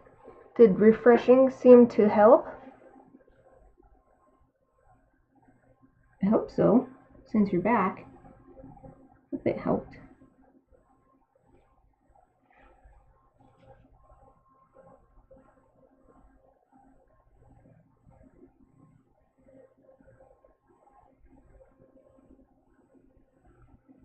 Alright, I need to start at the base of the rock. So the darkest gray is at the base of the rock.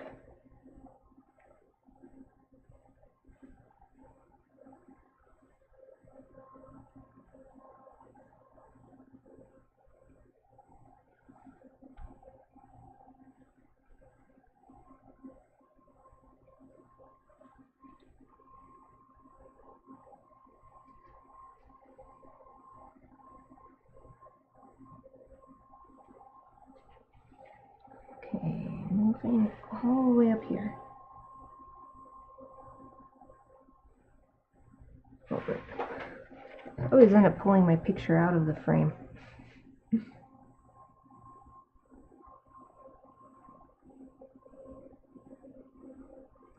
because even with my glasses, when I'm working in this small, I just want to like put my face right next to the page.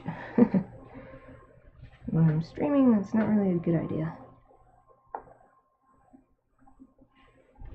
It's good now. Oh, good. I'm glad that it is resolved itself with a refresh. I often have to refresh when I use my phone, my smartphone app, to watch other people's streams on Twitch. If I want to chat, I always have to refresh, like every time I want to do the chat, because it's almost like it times out or something, and if I don't chat constantly, then the chat just stops working. But I can't even see other people's chat too, so I think it's actually I don't think it's a feature, I think it's a bug. It's just super annoying, because the audio and the video will continue, but I can't see what anyone else is saying in chat, or if you know, sometimes the streamers themselves will type in the chat even while they're streaming, so I can't see that. But I haven't used the app to watch a stream in a long time, so maybe they fixed it. Maybe they fixed that particular problem.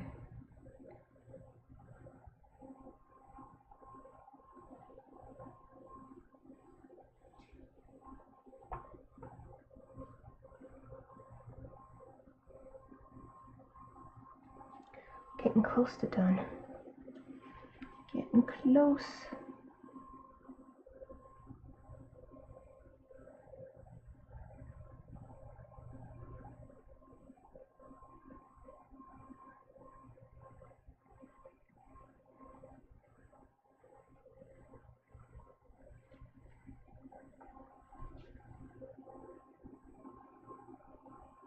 Keep switching between dipping for more water and dipping for more pigment.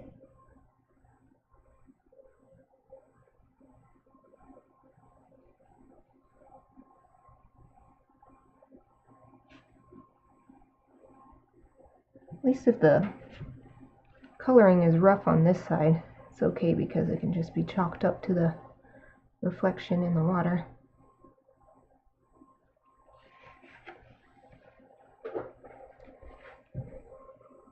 It will disconnect you from chat if you click a link in chat. Man, that's weird. I think Twitch just has some issues. For the longest time when I first started using it to stream earlier this year, none of the, what are they called? Extensions. They have those extensions that you can have either on your page, or I think you can have it overlaid on your video and stuff. They just didn't work in Firefox. They didn't work at all. You couldn't even go into the edit page. It just did not work. It worked on Chrome, but I don't like having multiple browsers installed. I'm like a lifelong Firefox user, and I don't like switching browsers. I just like to use what I want to use, but it was not working at all. And when I reported it, of course they did the typical, oh, can you just check your settings and stuff? Like, no, I'm sure it's not my settings, because it's always hard to explain. I worked in IT for 10 years. I know what I'm doing. Please fix the problem. I know it's not on my end.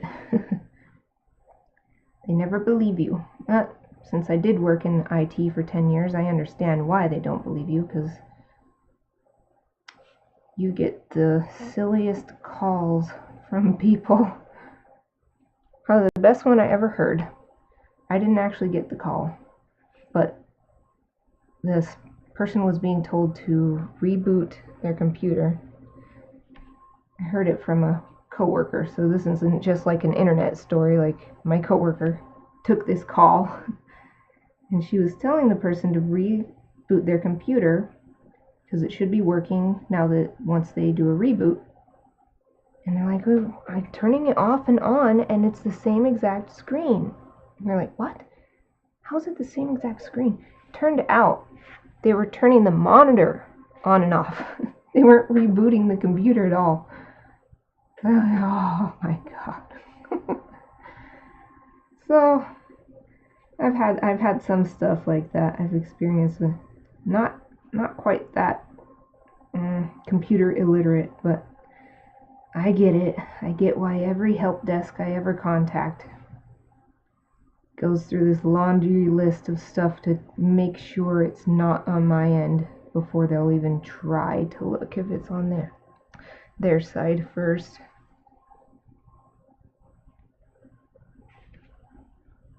I wish I could display like a badge, like, I am computer literate. Please fix the problem.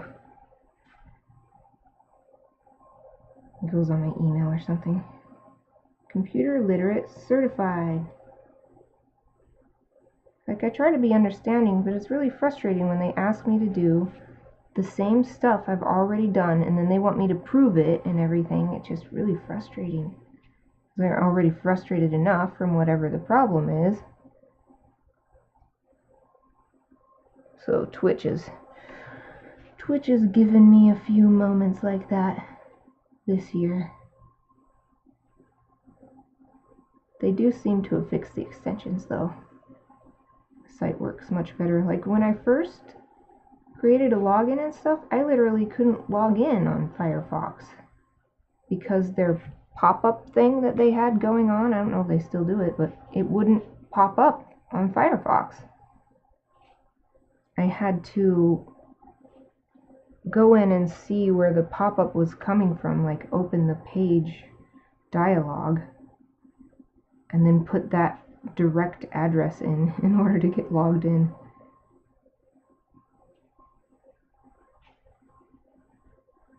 Glad that doesn't happen anymore, because that was probably the worst. Oh man, yeah, it's about time for a break anyway, because my back is really starting to hurt. We're sitting here for 2 hours.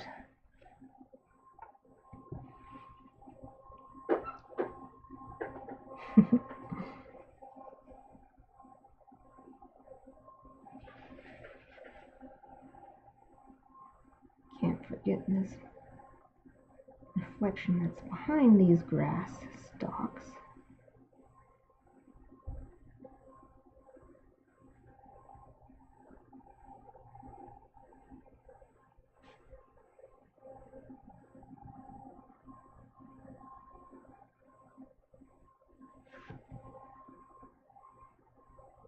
I'm almost done filling in the rock area, but it's still not quite time for me to call this session done, because I need to do little blips of gray in the water surface to show that it's being distorted by the ripples in the water.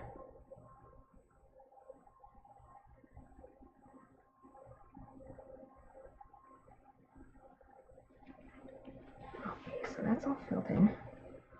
But now, time for some gray blips. I'm really running out of gray.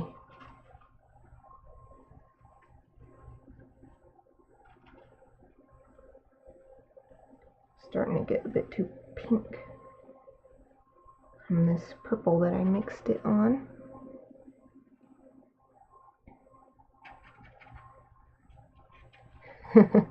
Break, stretch that back out. Believe you me, in about, let's say 5 minutes, I'm gonna do so. Because I really gotta get started on that dinner too, so I'm gonna take a little stretch break and go in the den and do all those awesome, like, lay on your back and twist your torso in one direction and like cross your legs and twist them in the other direction. Oh, that's the best for the lower back. I'm gonna do that one for sure. And this color is alright. Not an exact match, but it's alright.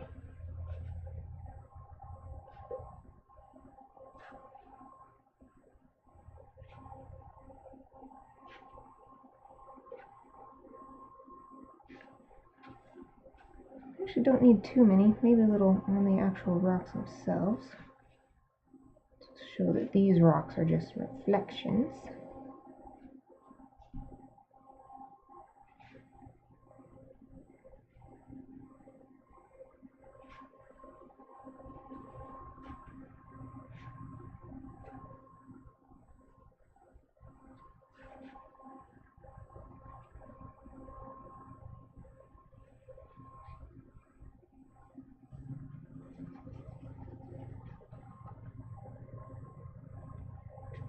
Where else? Maybe a little right here. I don't know if it'll even show up. Oh, I can do it on the actual rock though. This is showing up pretty good.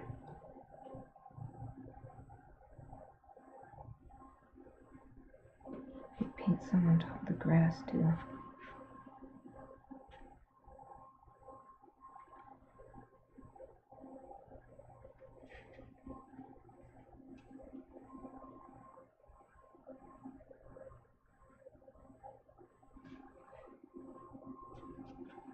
Yeah, just a couple more minutes.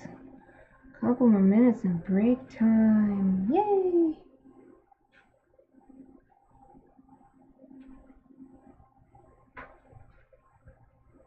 It's gray with the white in it showing up pretty good on top of this really dark background color.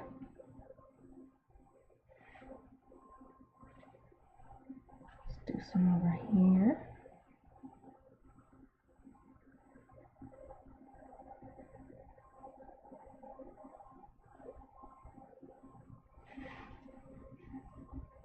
Uh-oh. My stream cut out for a second. Come on, hang in there. I'm almost done. Almost done, stream. Almost done.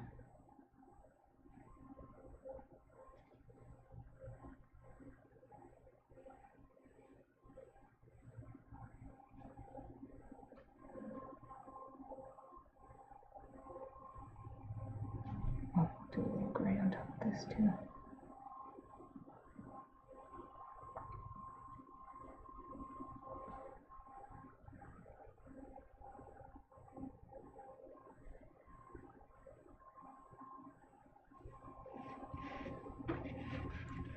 A little bit more here.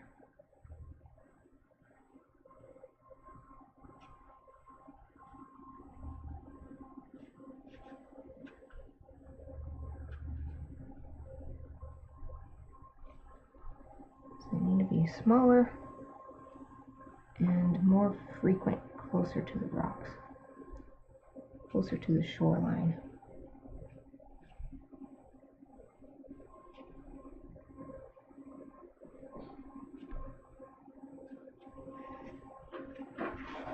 Here, I'm gonna take a peek.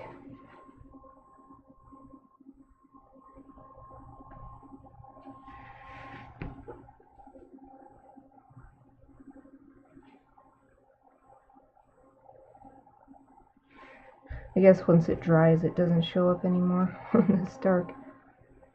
Ah, well, that's okay. Man, I think this is good. This is good for now.